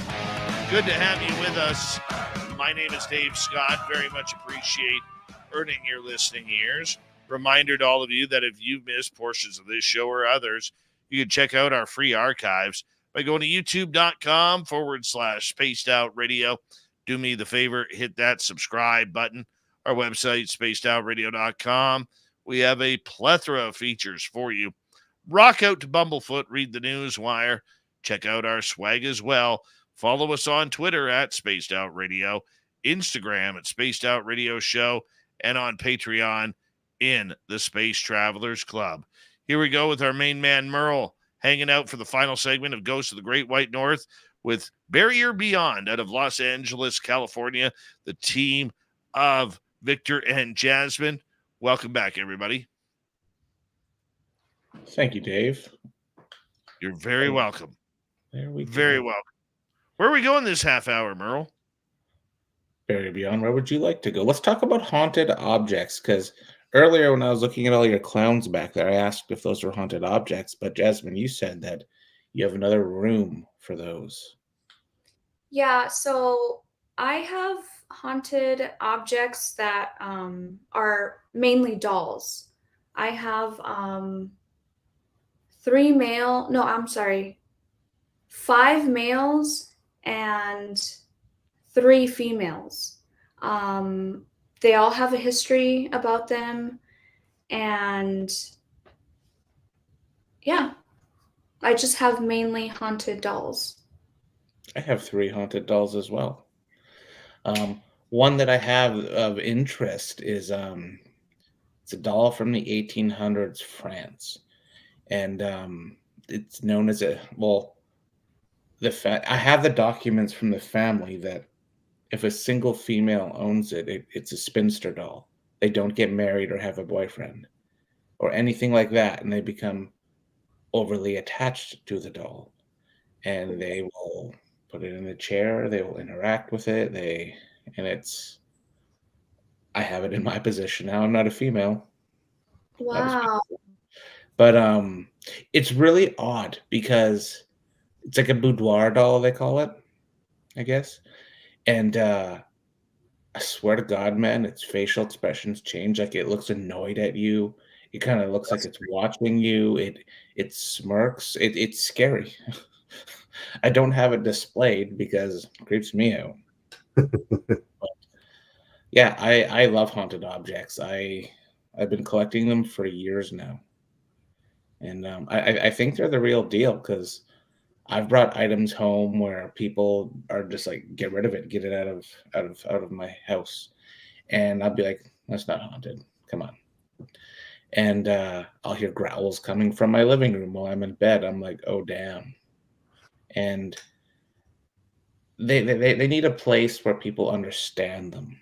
They need a place where they're not just going to be misused or have the power to influence people. Because at the end of the day, if it's in your house, that's your house, your rules. And I love the history, so I love to keep that stuff. Yeah, I actually absolutely agree when you said your house, your rules, because every time that I've gotten a doll, you kind of, to anybody else that doesn't own them or doesn't really believe, you have to talk to them like it's a real person. These are my rules. You can live here.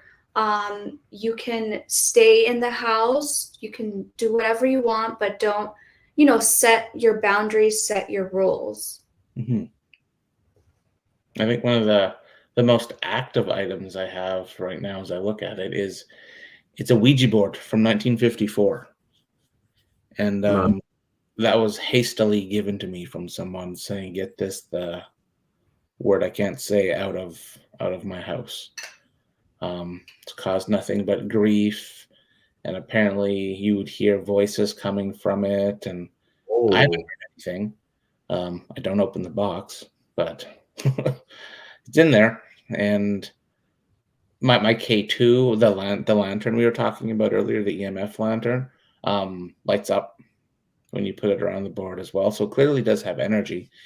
It's something I would like to investigate more.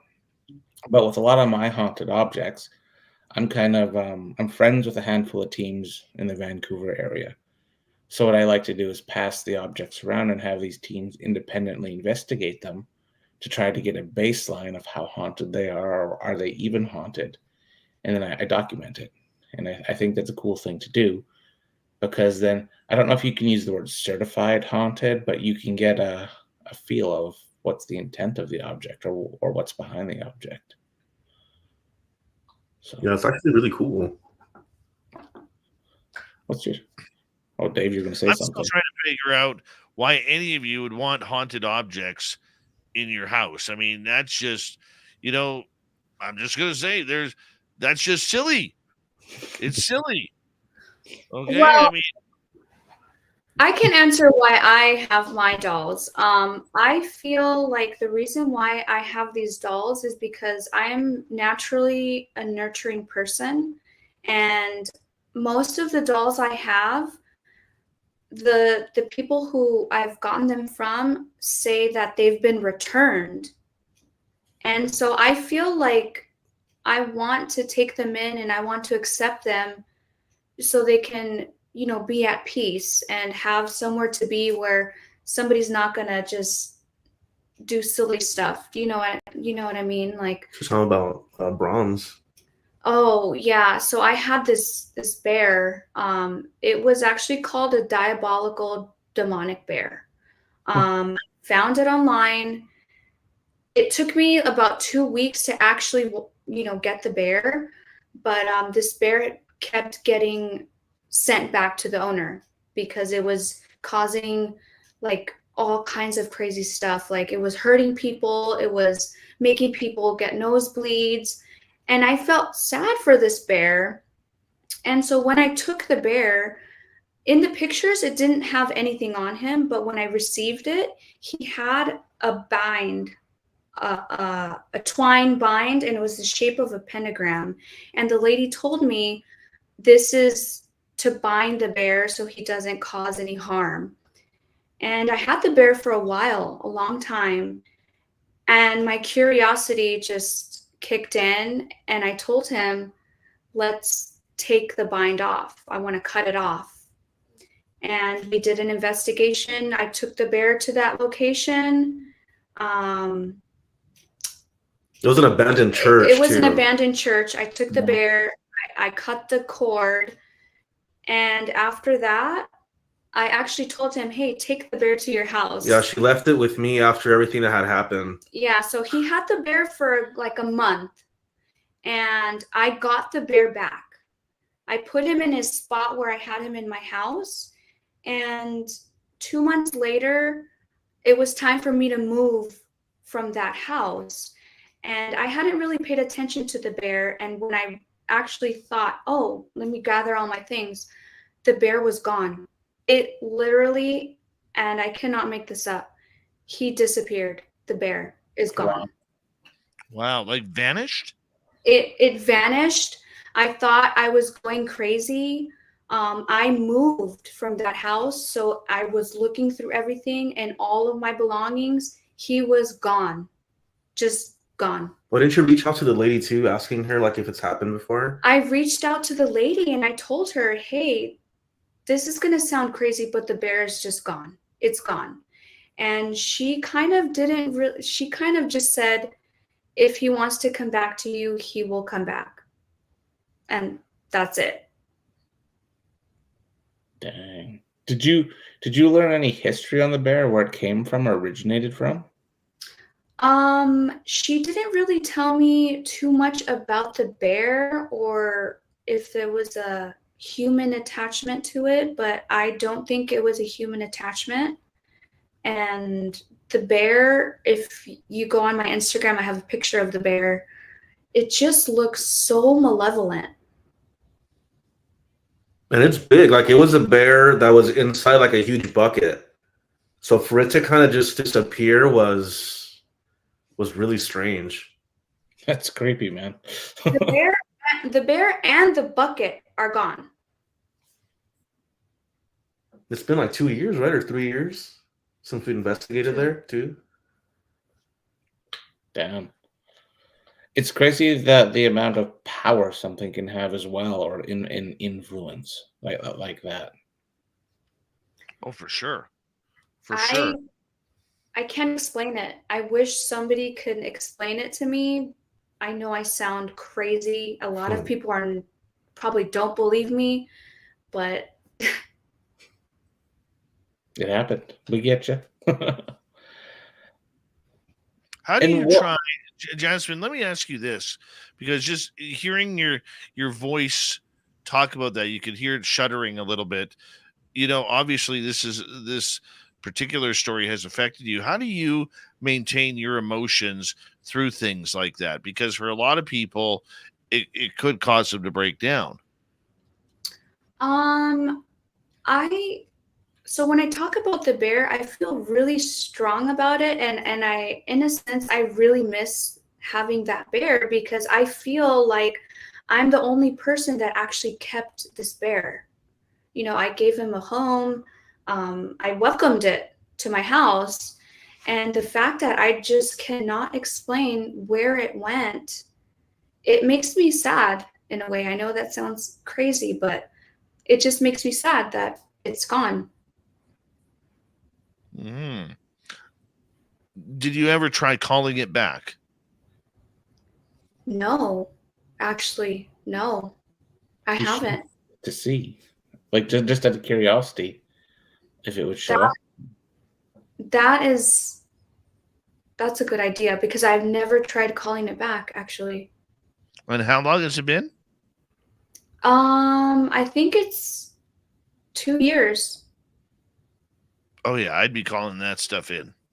Totally be calling that stuff in. Yeah. Now, do you guys, what's your guys, I ask a lot of paranormal teams this because it's a hot thing right now. Demons and demonic. Do you guys often come across that sort of stuff?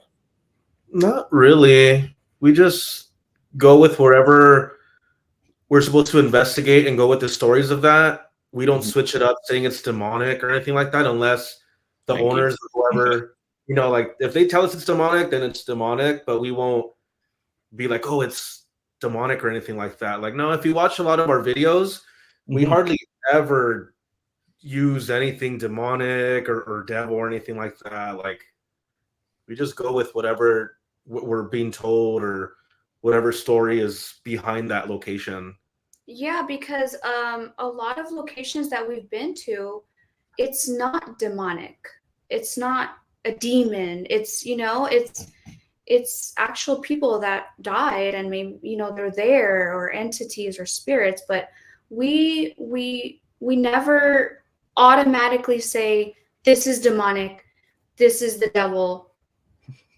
We don't do that. Thank you. No, that's because, like, in my years of investigating, I knock on wood, don't think I've ever come across a devil or a demon or anything like that. There was one darker spirit I came across up in Dave's neck of the woods that followed me home, and as I cough, was that a D? No, I'm kidding. I'm not even going to say it. But I thought that I think that was the closest thing to ever being around a darker entity or spirit that I've ever been. Because when I was investigating a building by Dave's house, I saw something in the corner that looked like basically a charred person with yellow eyes. Whoa. Oh my. And yeah, you remember that, Dave. And it followed me home, and it was attached to me for about 6 to 8 months. Wow. I could see it in the corner of my eye at home. I could hear it make like weird noises, and it was bizarre. It was scary. That actually made me question to continue investigating, actually, because it's terrifying. How'd you get rid of it? I too called in a witch, and she did. She's a great lady, and she ridded me of the attachment and my house as well. And she said it was extremely powerful, and she's never dealt with anything quite like that, which was scary. And the reason I found out about the attachment was I was delivering her haunted objects to investigate. Like I said earlier, I do with trusted teams. And she goes, "Is that energy coming from the dolls or you?"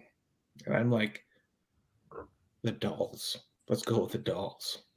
Always. And she's like, "No, that's coming off you. Let's stand outside. Don't even come in my house." And I'm like, "Okay." So she did some sort of thing on me, allowed me to come in and give her the dolls. But then she's like, "We got to deal with you ASAP." So then I think a week later, she came to my house. She did what she needed to do, which I won't talk about in detail because that's Right. something I talk about. And the thing didn't want to leave my house or me, and she got it gone. It's still gone, but I can still in the back of my mind see that thing, and it creeps me out. Like even to talk about it gets me all weird. That's a scary thing that whenever you're investigating a location and you get followed home, you can't see it. You can't, make it leave. It's just there lingering and scaring the hell out of you. And there's really no way to make it go away, No, and in hindsight, all of my spidey senses were telling me not to investigate. We hesitated to go into the building. We sat in the car just staring at the building, you ready? Nah, let's wait a few more minutes. This is relaxing. Oh, let's go get a coffee. So we drive all the way into town to get a coffee, go back. The only reason we went in when we did is because we heard yelling and screaming from inside this building, but it was locked, so that was very confusing. We heard the yelling and screaming right up until we unlocked the door, then it stopped. And obviously there's nobody in there. And then we were using spirit boxes as well. And Dave was doing his show at the time. And I'm like, oh God, it's saying my name. It said Dave's name in the spirit box. It said our friend Mark's name in the spirit box. It was crazy. Remember that, Dave? Yeah, and they also said, called my name out 3 times, yours out 3 times, and our buddy Mark's out twice. Yeah. Damn, that's crazy. Yeah. Yeah. Yeah, when you get your name called, you're like, oh man, like. Yeah, that I wouldn't have believed it if I didn't see it. And when I saw it on camera, it was pretty cool on going there. We only got about 5 minutes to go, guys, before we need to, pack up and say goodnight to you guys. Out of all the evidence that you two have collected over the years you've been doing this, what would you consider your best piece of evidence on your channel that people should check out? Damn. I would say, I don't know. The Glen Tavern? I would say, the Glen Tavern. The Glen Tavern, because it's you can see the poltergeist activity Yeah, because we can't full on. explain it at all. But you can see the curtain full on just move. So we don't have any explanation for it. I mean, we've captured a lot of good EVPs and stuff like that, but to us, to capture something actually being physically moved with no physical body there, that's like I think one of our best evidence we've captured. What's the dream capture for you guys? Apparition. I would love to see just something see-through or yeah, an apparition would be something we'd love to capture on film. Absolutely. That's what we're all looking for. Yeah. Come investigate the big barn near my place. You'll get an apparition. Awesome. Yes. Scares the daylights out of you sometimes there. But it's all good. It's all very good. You know, you guys have made a little bit of a name on YouTube regarding your videos, and your channel has jumped up to just over 25,600 in quite a quick period of time. How did you guys do that? I don't know. I don't know if it's us collabing with other people or something, but yeah, it just kind of just started happening out of nowhere, and we're just like, whoa, like. Yeah, it might be the collaborations because, you know, we have our fan base, you know, they've been with us since the beginning, and we've had, you know, a couple of YouTubers that are, you know, kind of up there, and their people start coming to us.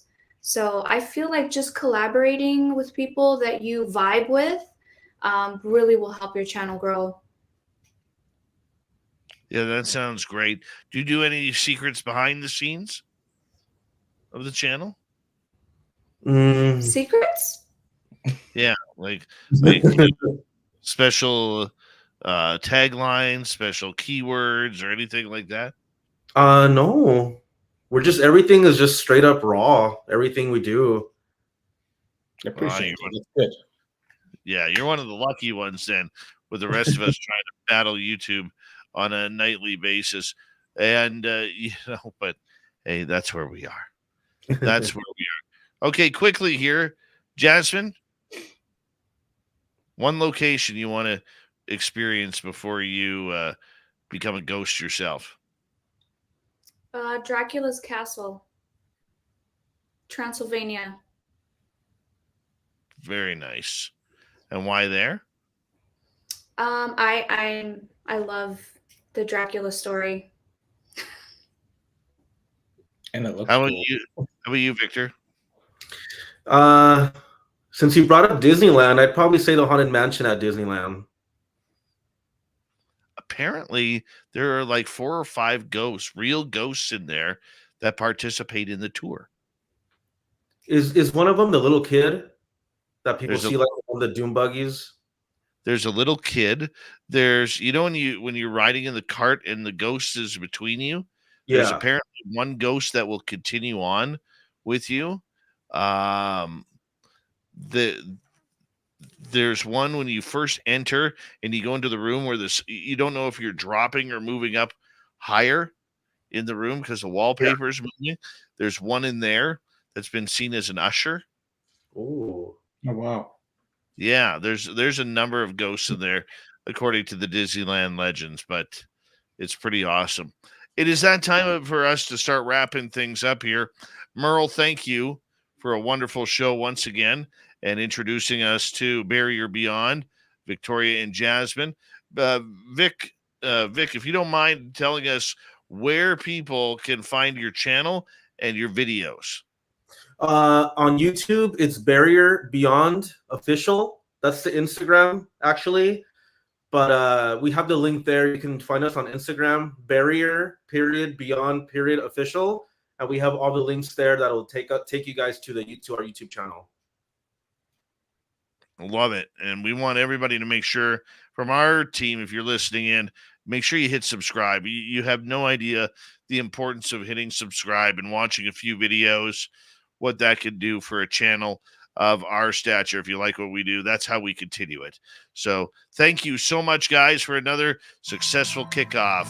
Thank you guys for having us so much. In 2024. Coming up next on Spaced Out Radio, Steve Stockton from Among the Missing, followed up by the UFO Report and Courtney Marcassani. We will be right back with hour number 3 next.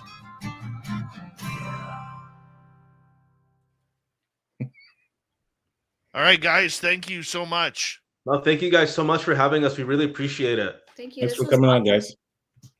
Stay in touch. For sure. Bye, All right, guys. Merle. Have a good night. See you later. Have Say a bye good to night. the host for us. For Will sure. do. Will do. Take care, guys. Merle, we'll see Yeah. you in about an hour.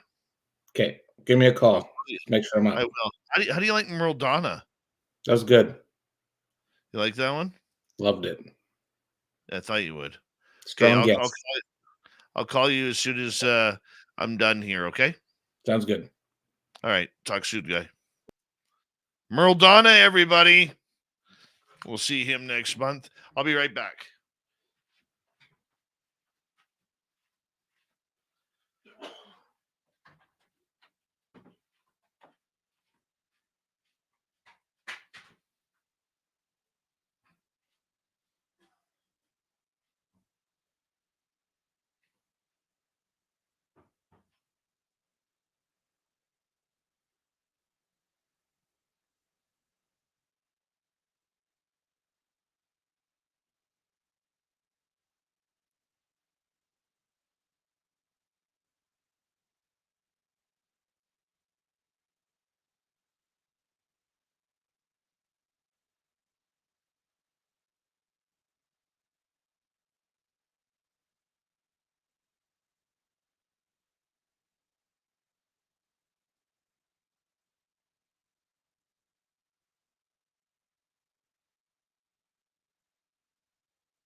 All right.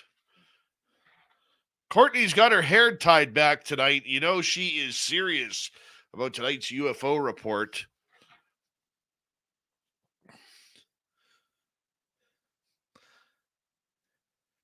I'm pretty pumped up. We've had a great show so far. We're going to continue it again coming up here momentarily. Lost Souls, how you doing? First Floor Audio, what's happening? Yeah, I got Steve Stockton tomorrow night, First Floor. He's doing the tour, man. Doing the tour. You'll enjoy Steve if you've never had him on before. I'm not sure if you have or not.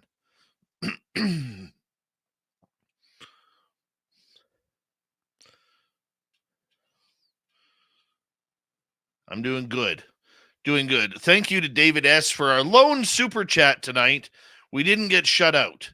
Our streak continues. So I'm pretty proud of that. Don't forget you can shop at our Spaced Out Radio store. We do not have ugly swag, people. So make sure you go and check that on out. And yeah, if you haven't already, and I see still a few newbies here, hit subscribe on our channel. Ring that bell. We are here 7 days a week for your listening entertainment. So we'll check that on out. Love you too, Mike Arrington. Here we go.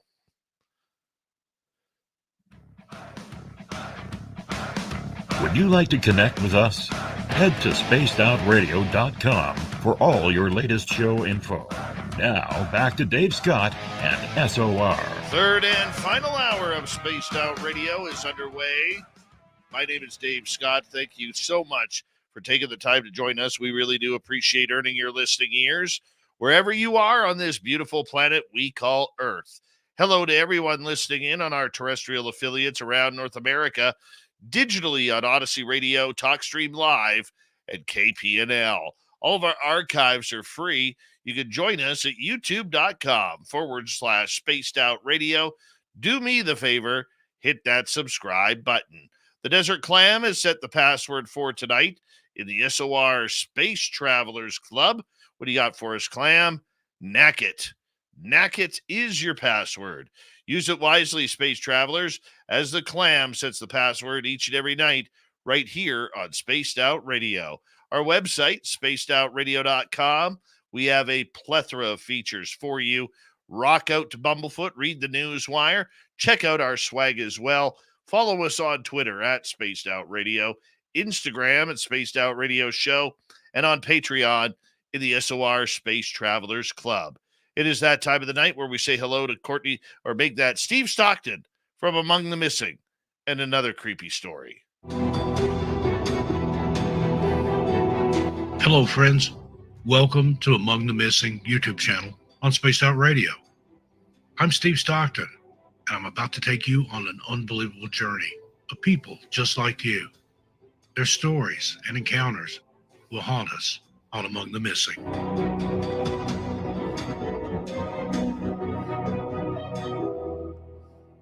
On August 6, 2014, 51-year-old avid hiker Arvin Walter Nelson was dropped off by a friend at China Camp near Tasahara Road, high and deep in the Los Padres National Forest.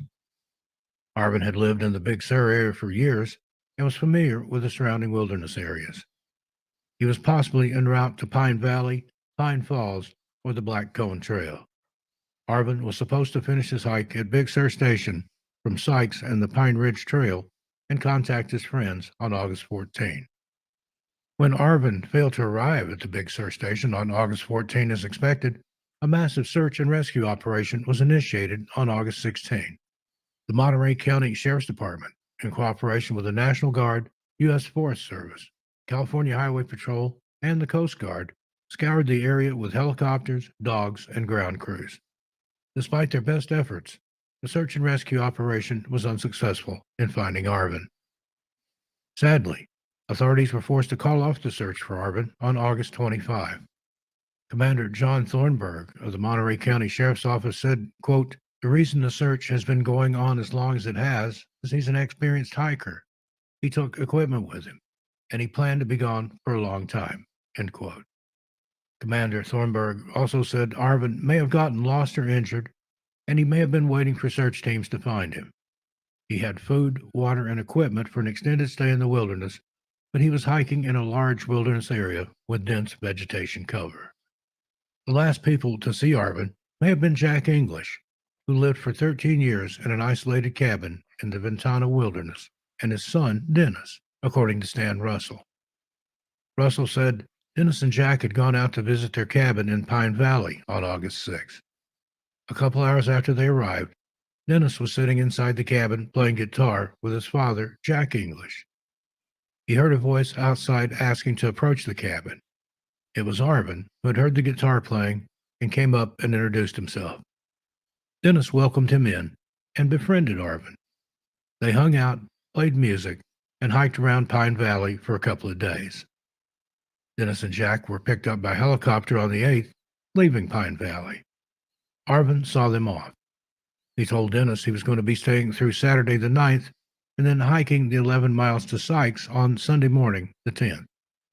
Arvin Walter Nelson is described as an African-American male, standing 6 foot 3 inches tall and weighing 200 pounds. He has black hair and brown eyes. He was last seen wearing brown hiking boots, a dark blue backpack, and was carrying leather flip-flop sandals. Anyone with any information regarding Arvin's disappearance or whereabouts is asked to contact the Monterey County Sheriff's Department at 831-775-3722 and reference case number 14-05301. And thank you to Steve Stockton for another great story here on Spaced Out Radio. If you want more just like that, head on over to youtube.com/Among the Missing. Hit subscribe and ring that bell. From the missing to the mysterious, we got Courtney Marcassani. Here comes the UFO report. Nobody's gonna know. They're gonna know.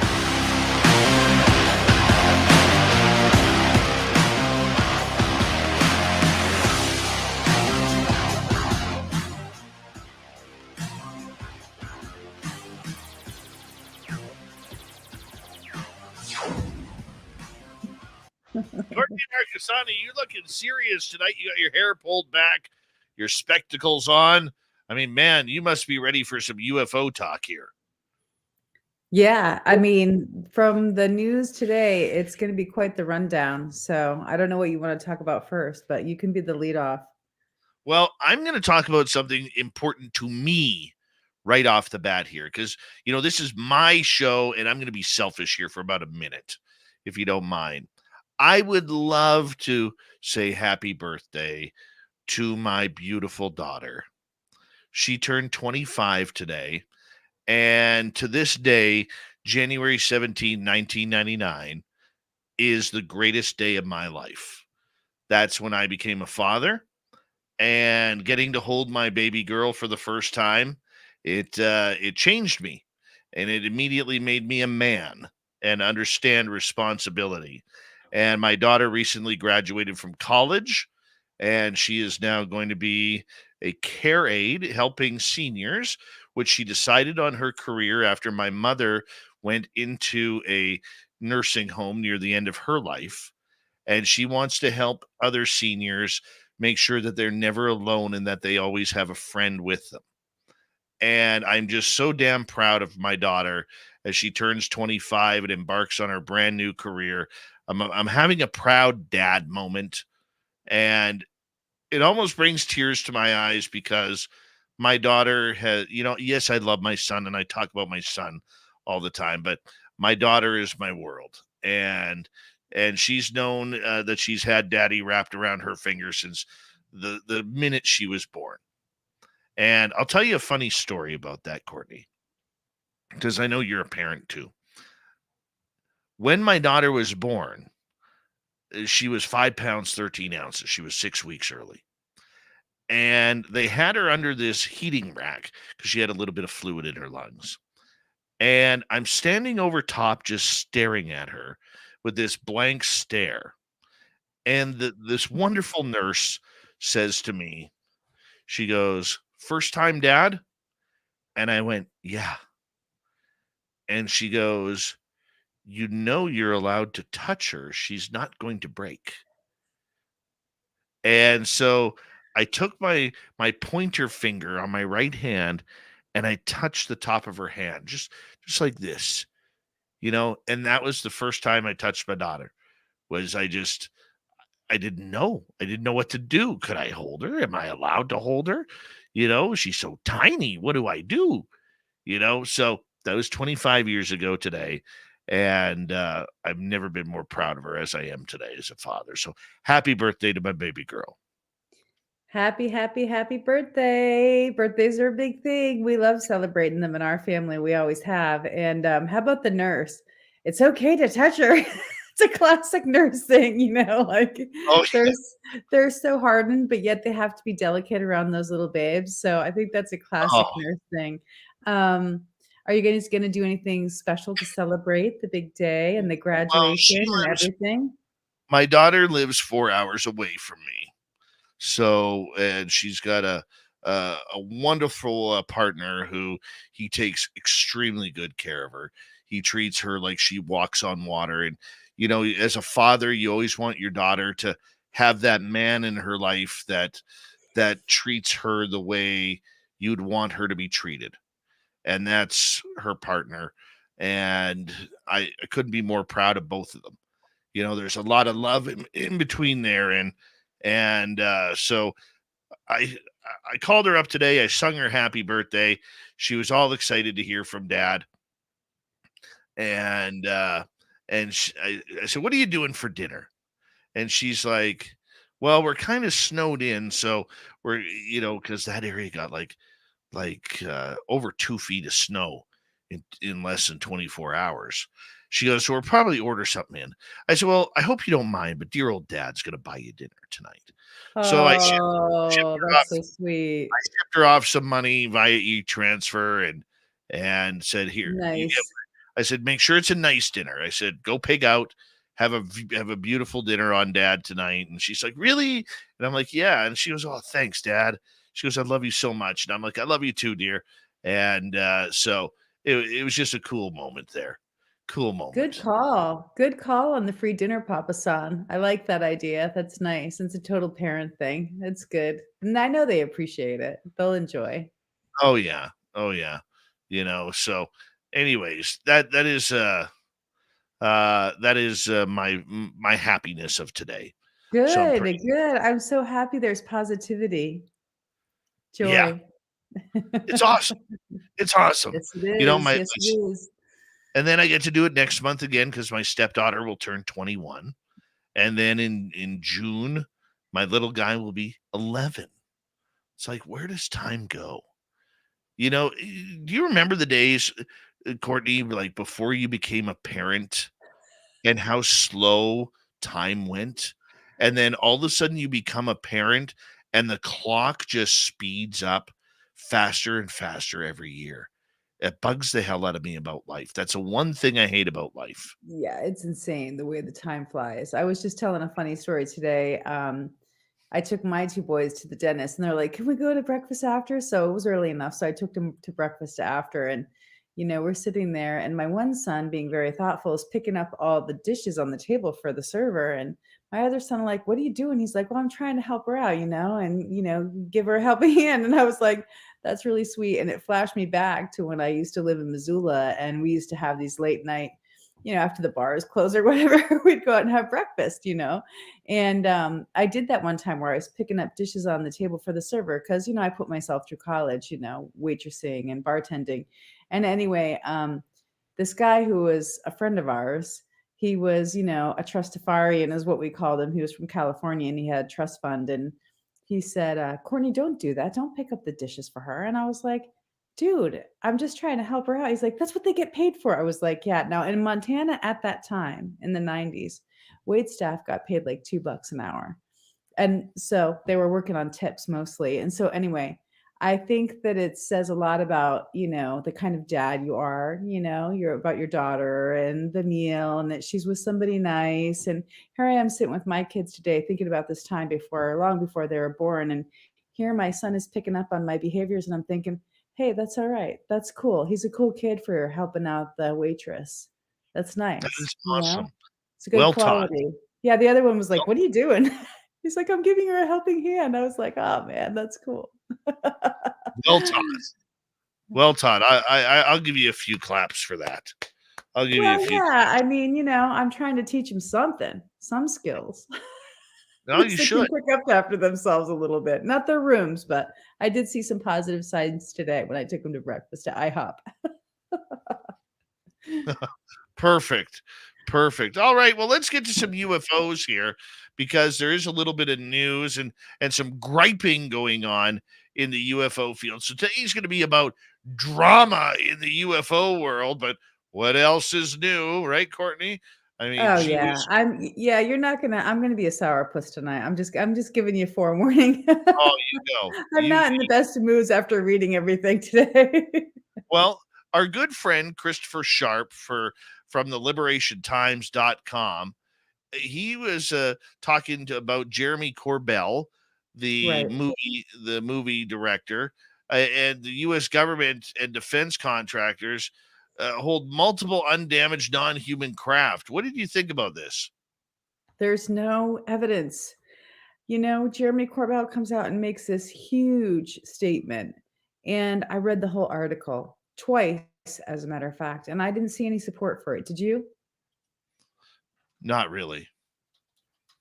I mean, Chris Sharp made a couple of points about how Arrow had sources that made comments and they went and back round to fact check it. And, Susan Goff said, no, this is not the case, but they have these sources on the inside. But without any kind of evidence, it's just more of the same. That's what's upsetting me after reading that whole article, because it's making these huge claims. Jeremy Corbell says, I know, I have the information, yet he doesn't have anything to back it up. The only thing that Chris Sharp is pointing out that's new is Jeremy Corbell is saying Northrop Grumman is one of the additional contractors that have these craft that they're basically back engineering and using for tech. So that's a new bit of information. But who couldn't have made that quantum leap? I mean, that's not that far fetched. If Lockheed Martin has it, then most likely Northrop Grumman has it too. So that was the only new information I took away from that. I don't know about you.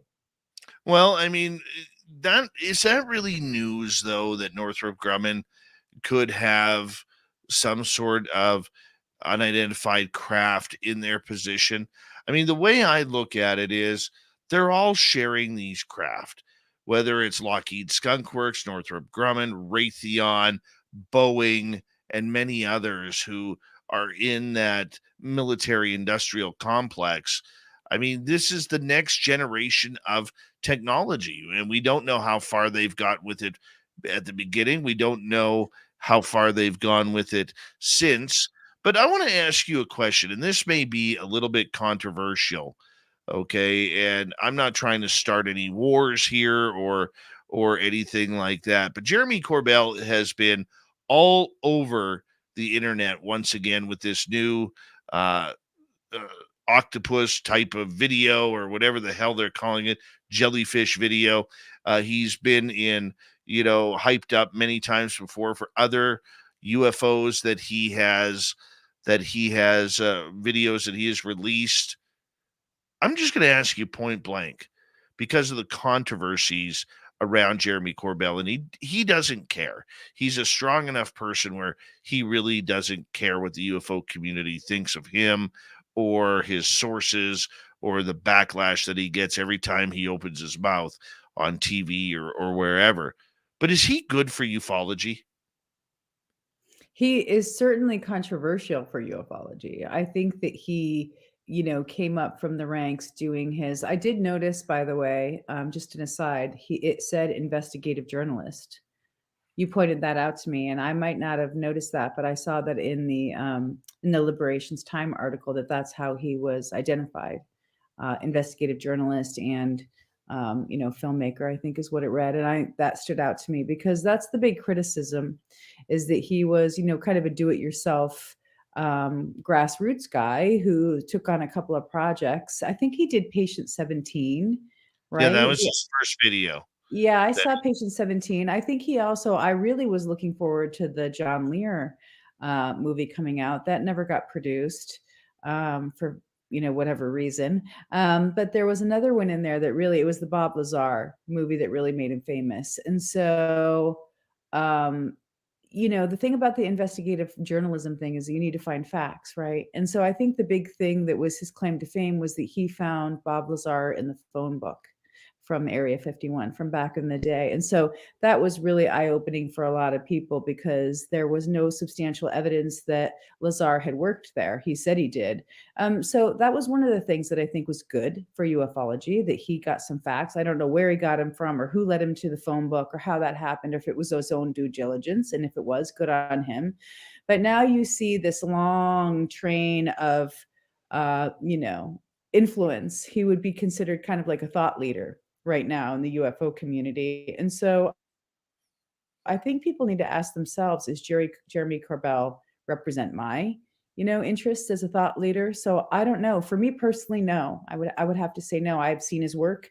I've looked at his work. I've watched his work. But if he represents my own interest, I would have to say no. He's not somebody that represents my own field of experience and where I would like to see ufology go. Yeah, I like Jeremy personally. He's always treated me well, and I don't like to talk ill about him, but it seems like when he's on camera, the story is about him finding the story. It's not about the story itself. Like if you go back to the Bob Lazar movie, okay, it was half of Jeremy showing how he tracked down the information and the story. Well, your movie's about Bob Lazar, not Jeremy Corbell and Bob Lazar. Okay, you look at this brand new UFO revolution that TMZ put out, and it's all about Jeremy Corbell again, sitting at a And chair so being can I interviewed. just say something about that point? Can I just say something about that? Because my sister has a background in journalism and broadcasting.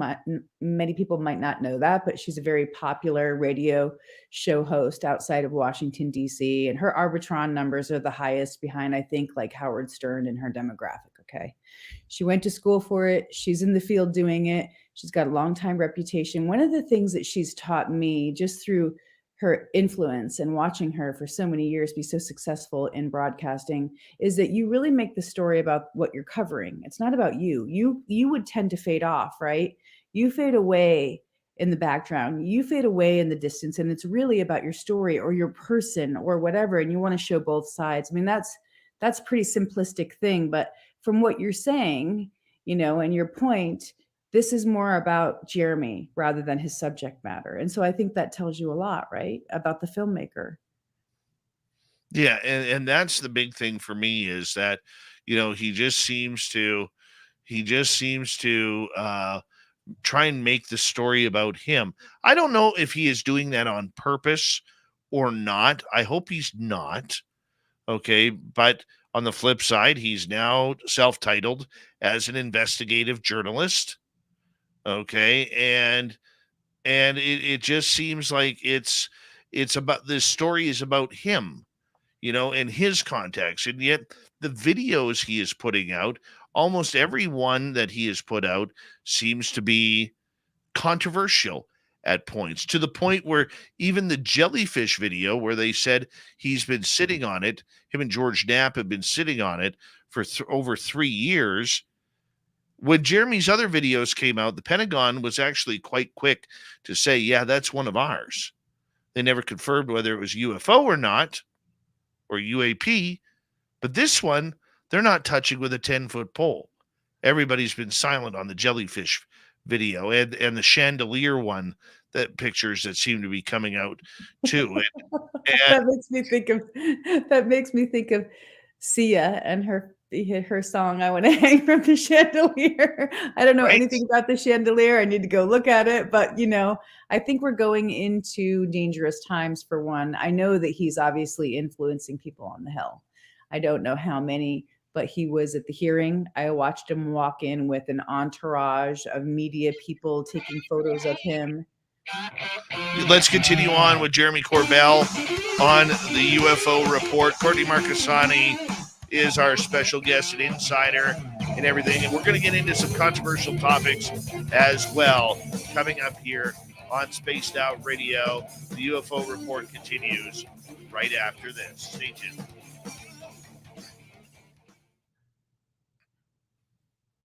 All right. Todd Turner, how you doing, man? Welcome to the show. What do you say, Courtney Marcassani? What's it like living in the past? What's it like living in the past? Yeah, you're an hour ago. Yeah. Oh, I'm always living in the past, and I always do time by whatever zone whoever I'm talking to is in. So I'm kind of like a time traveler that way. I'm always jump shifting. Am I on East Coast? Am I on Central? Am I on West Coast? And then I sometimes talk to people overseas. So then I have to do the forward time, the day ahead thing when you talk to people in the UK or Russia. Right. Yeah. Right. You know what? If they had phone miles, you'd be rich. Yeah, I know. Tell me about it. I would be racking those things up like crazy. Crazy talk. I had no idea your sister was a radio journalist. She left Pennsylvania to go up to Alaska to school to supposedly study geology and rocks. Like in her first year, she changed to journalism and broadcasting. Oh yeah, she's a huge personality. No wonder you love doing this show and everything, because gives you guys something to chat about. Oh, my sister, I don't even think she knows I'm doing the program. They did bring me on when Grush broke, because I had that story a couple of days before, and then she called me and she said, "You knew? How did you know?" She's like, "You got to come on the show."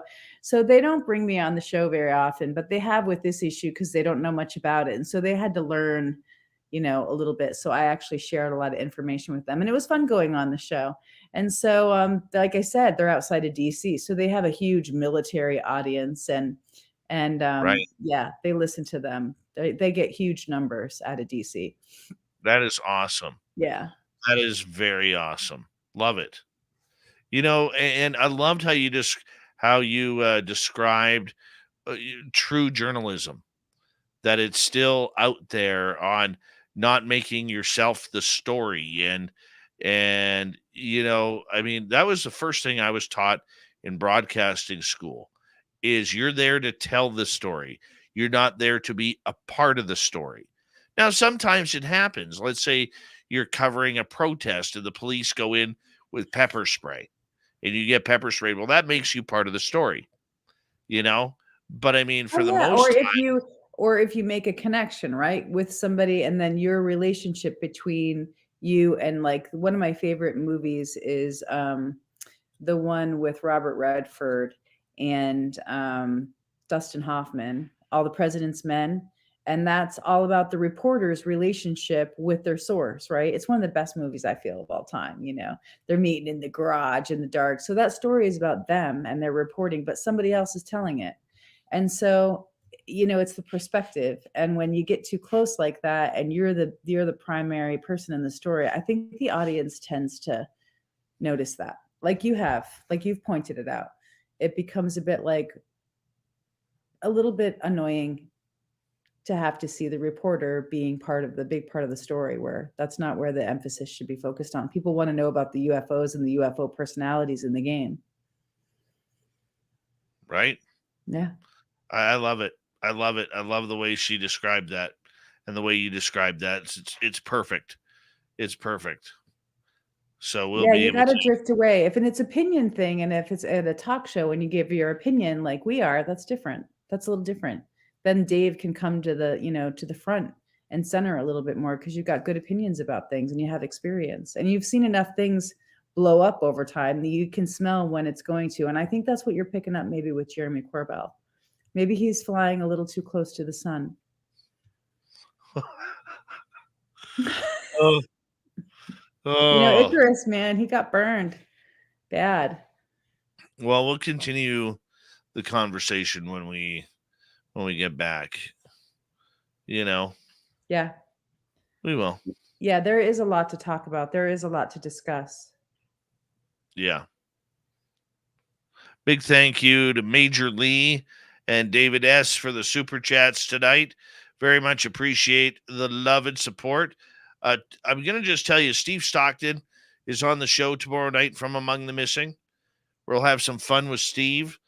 And right after we're done the show, I actually have a project, business phone call I have to take in. So I'm going to, once we're done with Courtney and the show is done, I am going to be signing off a little bit early tonight. So I apologize, but got to get that business call in, because sometimes when you do what we do and you work all day and you work all night, the phone has to ring afterwards. So that's just the way it goes sometimes. Here we go, everybody, with the next half hour. Here we go.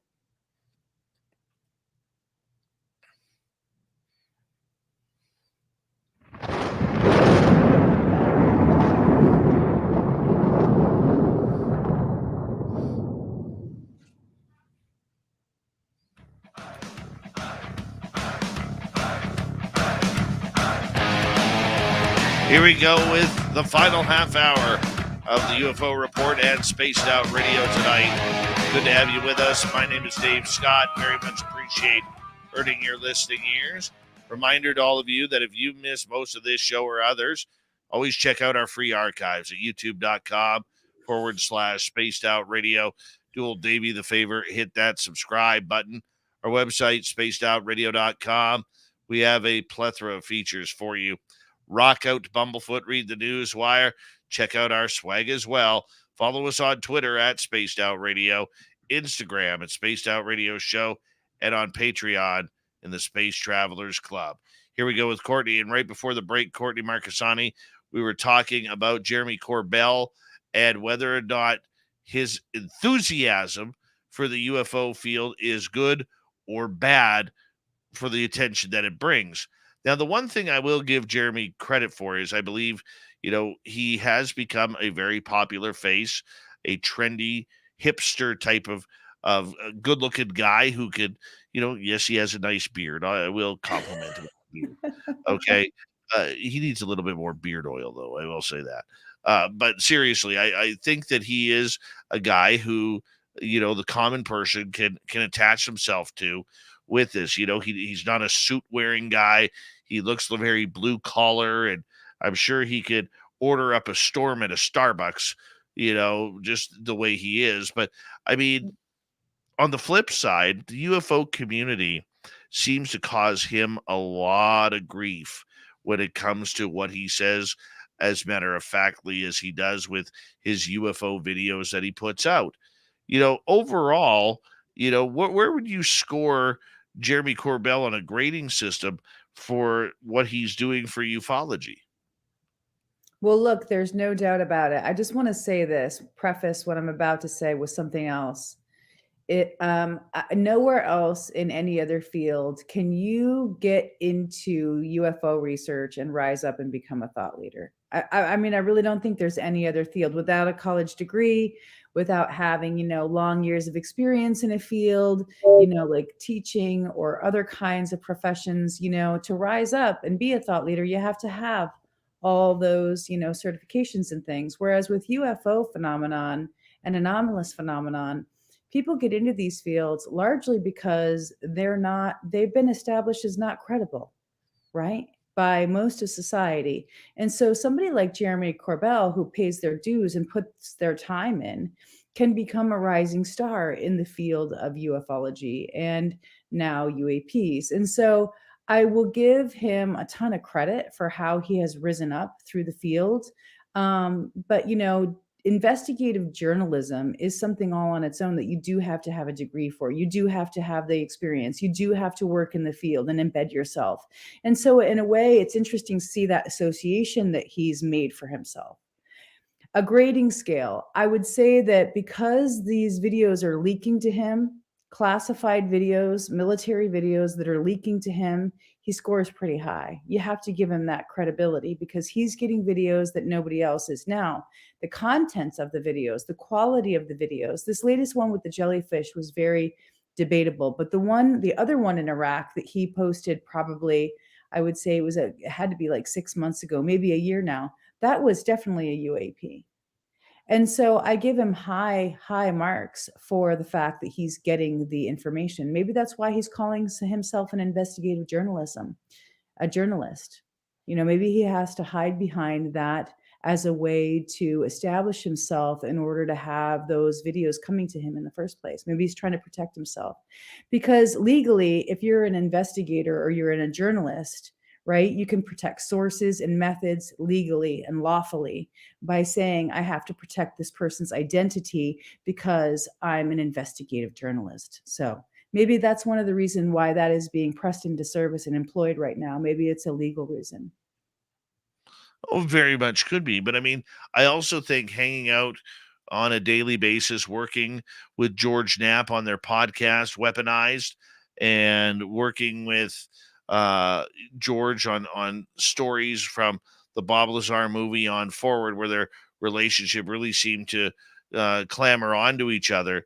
That's where I think that the so-called investigative journalist part started on his resume, and I think that Jeremy has probably learned a lot from George. I think George Knapp is an idol in this field. He's a hero in this field for his journalistic skills, and I think that he wants to see the story through, and that's why I love George, and Well, I just there's lots of careers where you have to apprentice with somebody, right? To be a legitimate person, to put out your own shingle. So, under that caveat, he apprenticed, right, with George for a long time before he flew out on his own. But there is a lot that's going on behind the scenes, even between the two of them. So I've heard. So, if you're asking about credibility, he has established himself. I think that because of the way things are leaking to him, it shows that he has sources, but are they George's or are they his?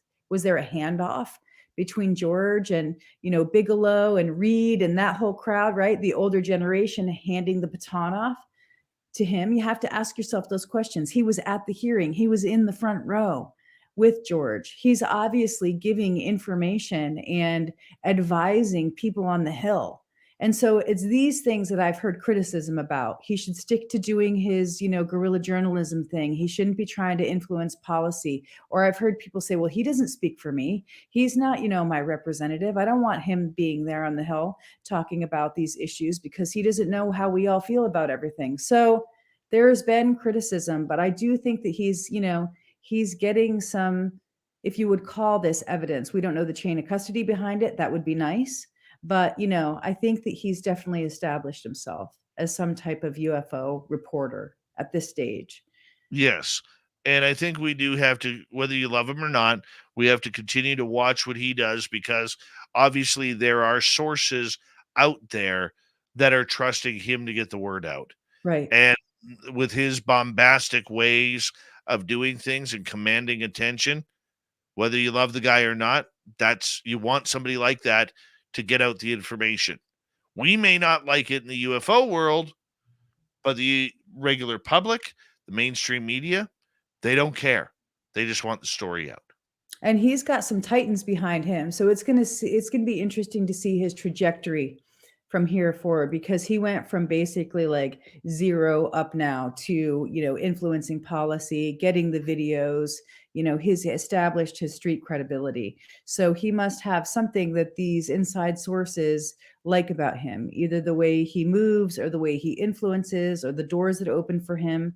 So it'll be interesting to see where he goes from here and to see his progression forward. Because this TMZ thing, I haven't seen it yet.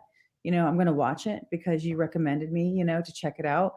But TMZ is not a source that I would go to that establishes more credibility. Now, Liberation Times, they're definitely up and coming in terms of news and media, and people are using them as their source. So is the Debrief. You see these big names now finally getting credibility, where Liberation Times, 3 years ago, they didn't have much. They didn't have much in an audience, but now they do. So they're also getting sources. So, I have to commend both of those groups, all three of those groups, for doing good work and getting their own sources, because that's what we need. We need credibility so that we get out of the TMZ zone.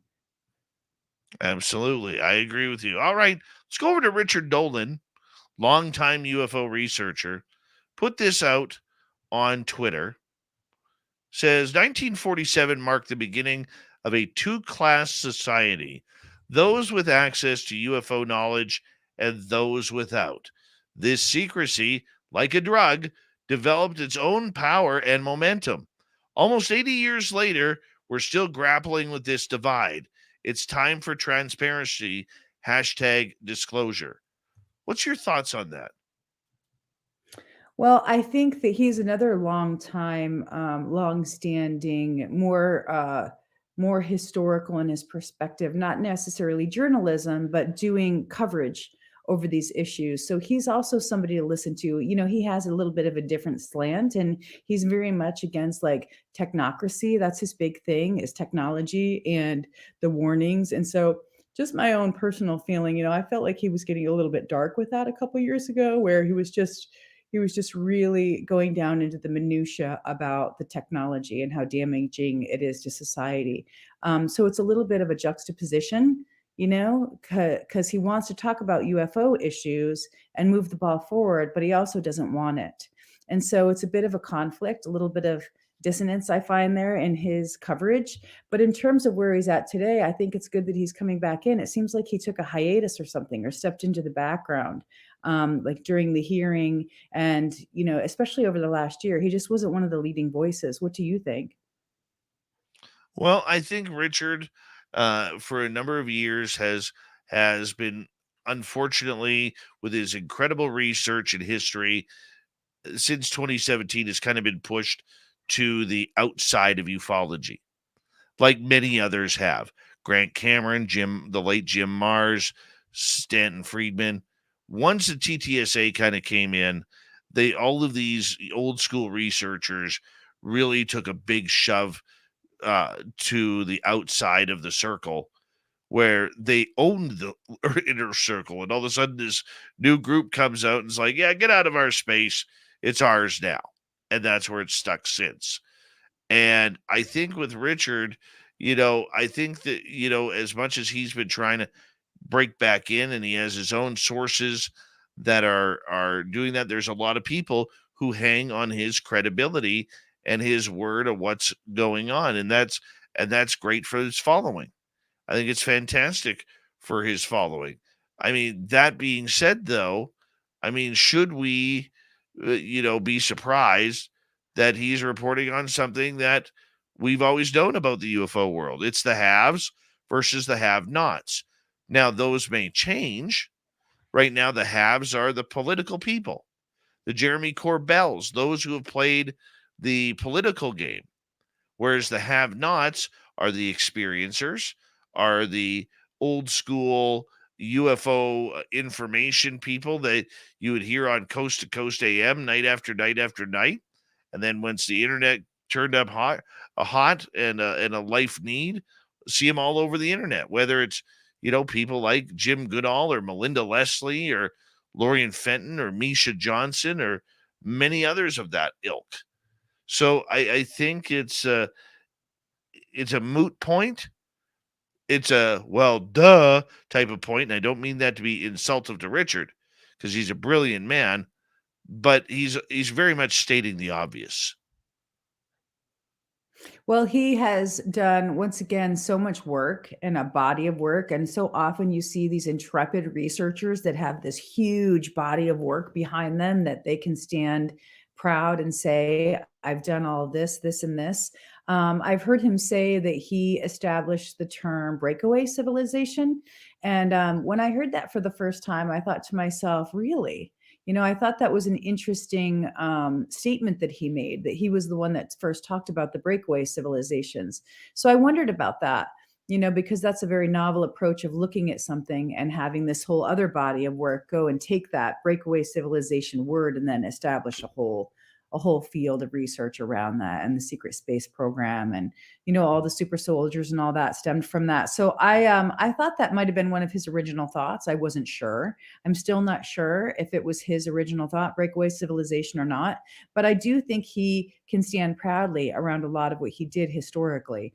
Where is his place in the future? I don't know. I agree with you that after 2017, it was like, maybe, he wasn't part of that inner circle, right? The TTSA inner circle. But what was the TTSA inner circle, right? These are a bunch of guys that established themselves. They wanted to move the ball forward, supposedly, but they also set up a company, to be able to build this tech with all these figureheads, essentially, who had been involved with secret access programs. And so you have to wonder to yourself, and I think you've brought this up a couple of times, are we seeing that now?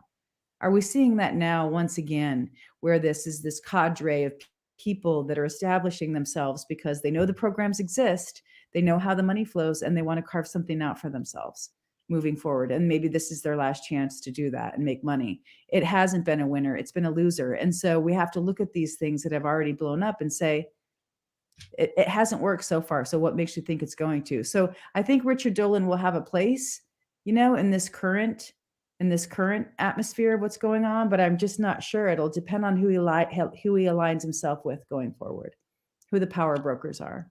Absolutely. And I mean, it's funny because this subject prior to the Stars Academy seemed to revolve around Dolan taking the torch from a few people who had been there a while and kind of be the new good-looking face of the franchise, so to speak. And everybody would hang on every word Richard said. But unfortunately, people like Richard have become, lack of a better term, obsolete in the way they were originally doing things when they entered this field. Because yes, you may be a popular name, but the game has changed to politics. The game has changed to military and secret space places and craft and everything in between, Courtney. So, I mean, is he a lost puppy?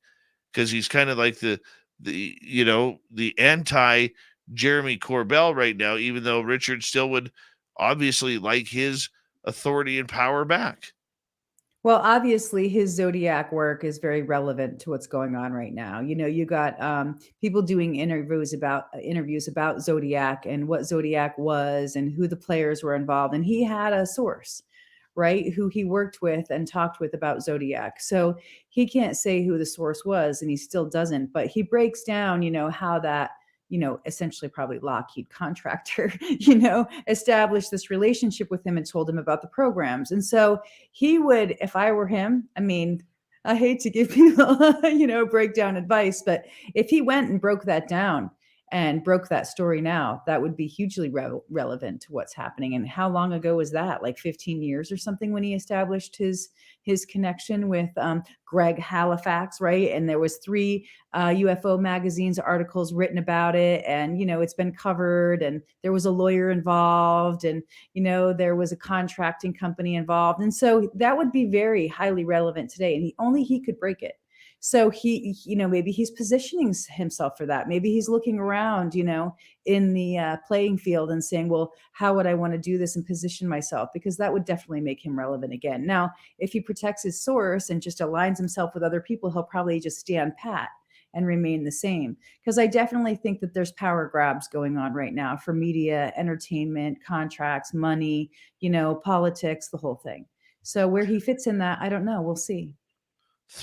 Just over 3.5 minutes to go here. This has flown on by. Your thoughts on Eric Weinstein's comment that there's no evidence to anything when it comes to UFOs? He made a elongated comment on Twitter this afternoon about it. I take umbrage at him talking about the Tacoma Narrows, because he threw that in kind of as like this litany of things that he threw out there saying, is this another, Tacoma Narrows thing? And I thought that was really upsetting, to be honest, that he used the Tacoma Narrows in this context right now. And I think it was a major misstep of him to do that, because we all know that the Tacoma Narrows was a huge catastrophic disaster, and that was all about resonance. And yeah, they didn't understand the science about resonance at the time, but it wasn't a willful thing, neglect by those engineers. And so that's my criticism of Weinstein. He should watch what he says, especially about things like that are very harmful and catastrophic and have been. Well, let's have a little taste of what he stated here for our crowd. Eric Weinstein quoted on Twitter saying, "It is such an insult to the intelligence of the world's premier scientific community that we have heard from zero particle theorists general relativists, mathematical physicists, or different geometers. It's not that I can't imagine things that fit that phrase. I can imagine many such things because we don't talk about this. Do we mean the Kaluza-Klein theories, fibrations over space-time, supermanifolds, Riemannian immersions? I don't even know what the hell that is. Submersions, large extra dimensions. That is such garbage level language, and it doesn't mean anything. Like someone stepped out of a science fiction double feature rather than a seminar or a classified briefing with actual adults focused on the claimed involuntary surrender of military airspace to unknown superior craft. And he says, I've talked extensively with David Grush, Eric W. Davis, and to a lesser degree, Travis Taylor. They don't have the answers for me either. We look like idiots having super secret skiffs with no relevant adults with specialized training in the mix. That's a pretty harsh statement, Courtney. Well, you know what it reminds me of? Remember when you may not have seen this movie, but it was about John Adams and how smart he was and how brilliant he was. And he was this great lecturer and he used to write all these great speeches, right? That really hit home and would drive his point. And he would win his arguments. And he was a great winner. But his wife pointed out to him one night when he was writing this speech, once again, this is the same thing. She's like, the language you're using, the way you're delivering this speech is like, this is basically telling the audience more about how smart you are rather than winning your point. And so to Eric Weinstein, and to that same point, he's using so much language, so high level, so above so many people's knowledge of this in the public. You know, we all have to go up and look it up 3 or 4 times of each of these different theories that he's talking about. String theory, I know, I could say, hey, I know string theory. I know Brian Greene. I went to his, town hall in Seattle when his book came out. But the fact that he uses all this in a string is confusing. And it's honestly, it says more about how he wants to aggrandize himself versus bring his point about. Courtney Marcassani, another great and speedy UFO report on Spaced Out Radio. We got to get you hooked up on our website so that way you can start, doing your own stories on that. Then we can call you an investigative journalist, gives you a place to write. But you're incredible. We love you around here. We'll talk to you in a couple days' time as we say hello to Mr. Ron Bumblefoot Thal, rocking in the background with Little Brother is Watching. Bumblefoot is the official music of Spaced Out Radio, rocking us in and out of every single show. Get your horns up for the guitar god himself. Special thanks to everybody listening in at work, at home, in your cars, wherever you may be. Thank you to everyone in our chat rooms tonight. YouTube, Twitch, LGAF, Facebook, Spreaker, LinkedIn, the Space Travelers Club, and on Twitter at hashtag Spaced Out Radio.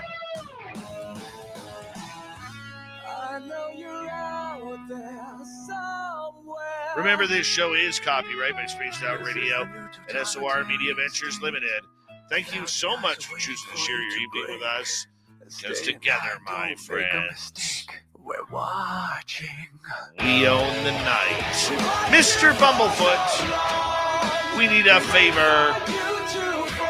We need you to take us home.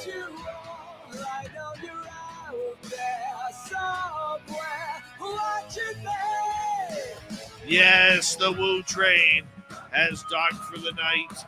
But soon, my friends, we shall ride again. Your seats are always available. Your tickets never expire. And if you want to bring a friend, we've got room for them too. Good night.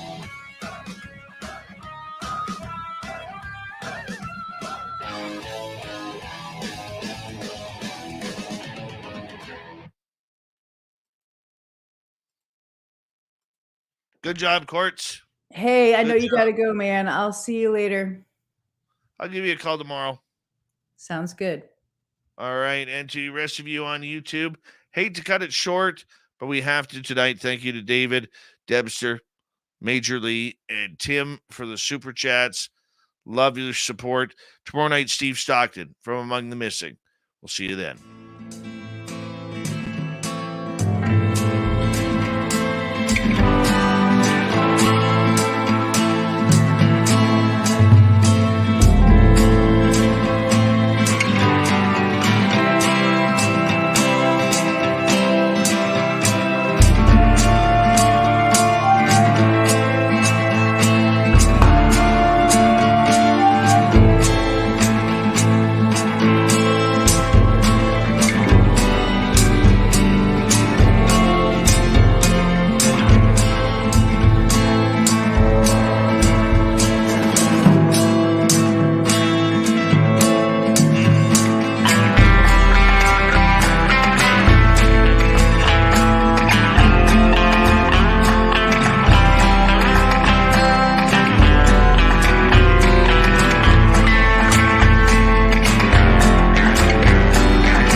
Stay healthy, my friend. You too. If you need bail money, give me a call. Always, Dad. Take care. You too.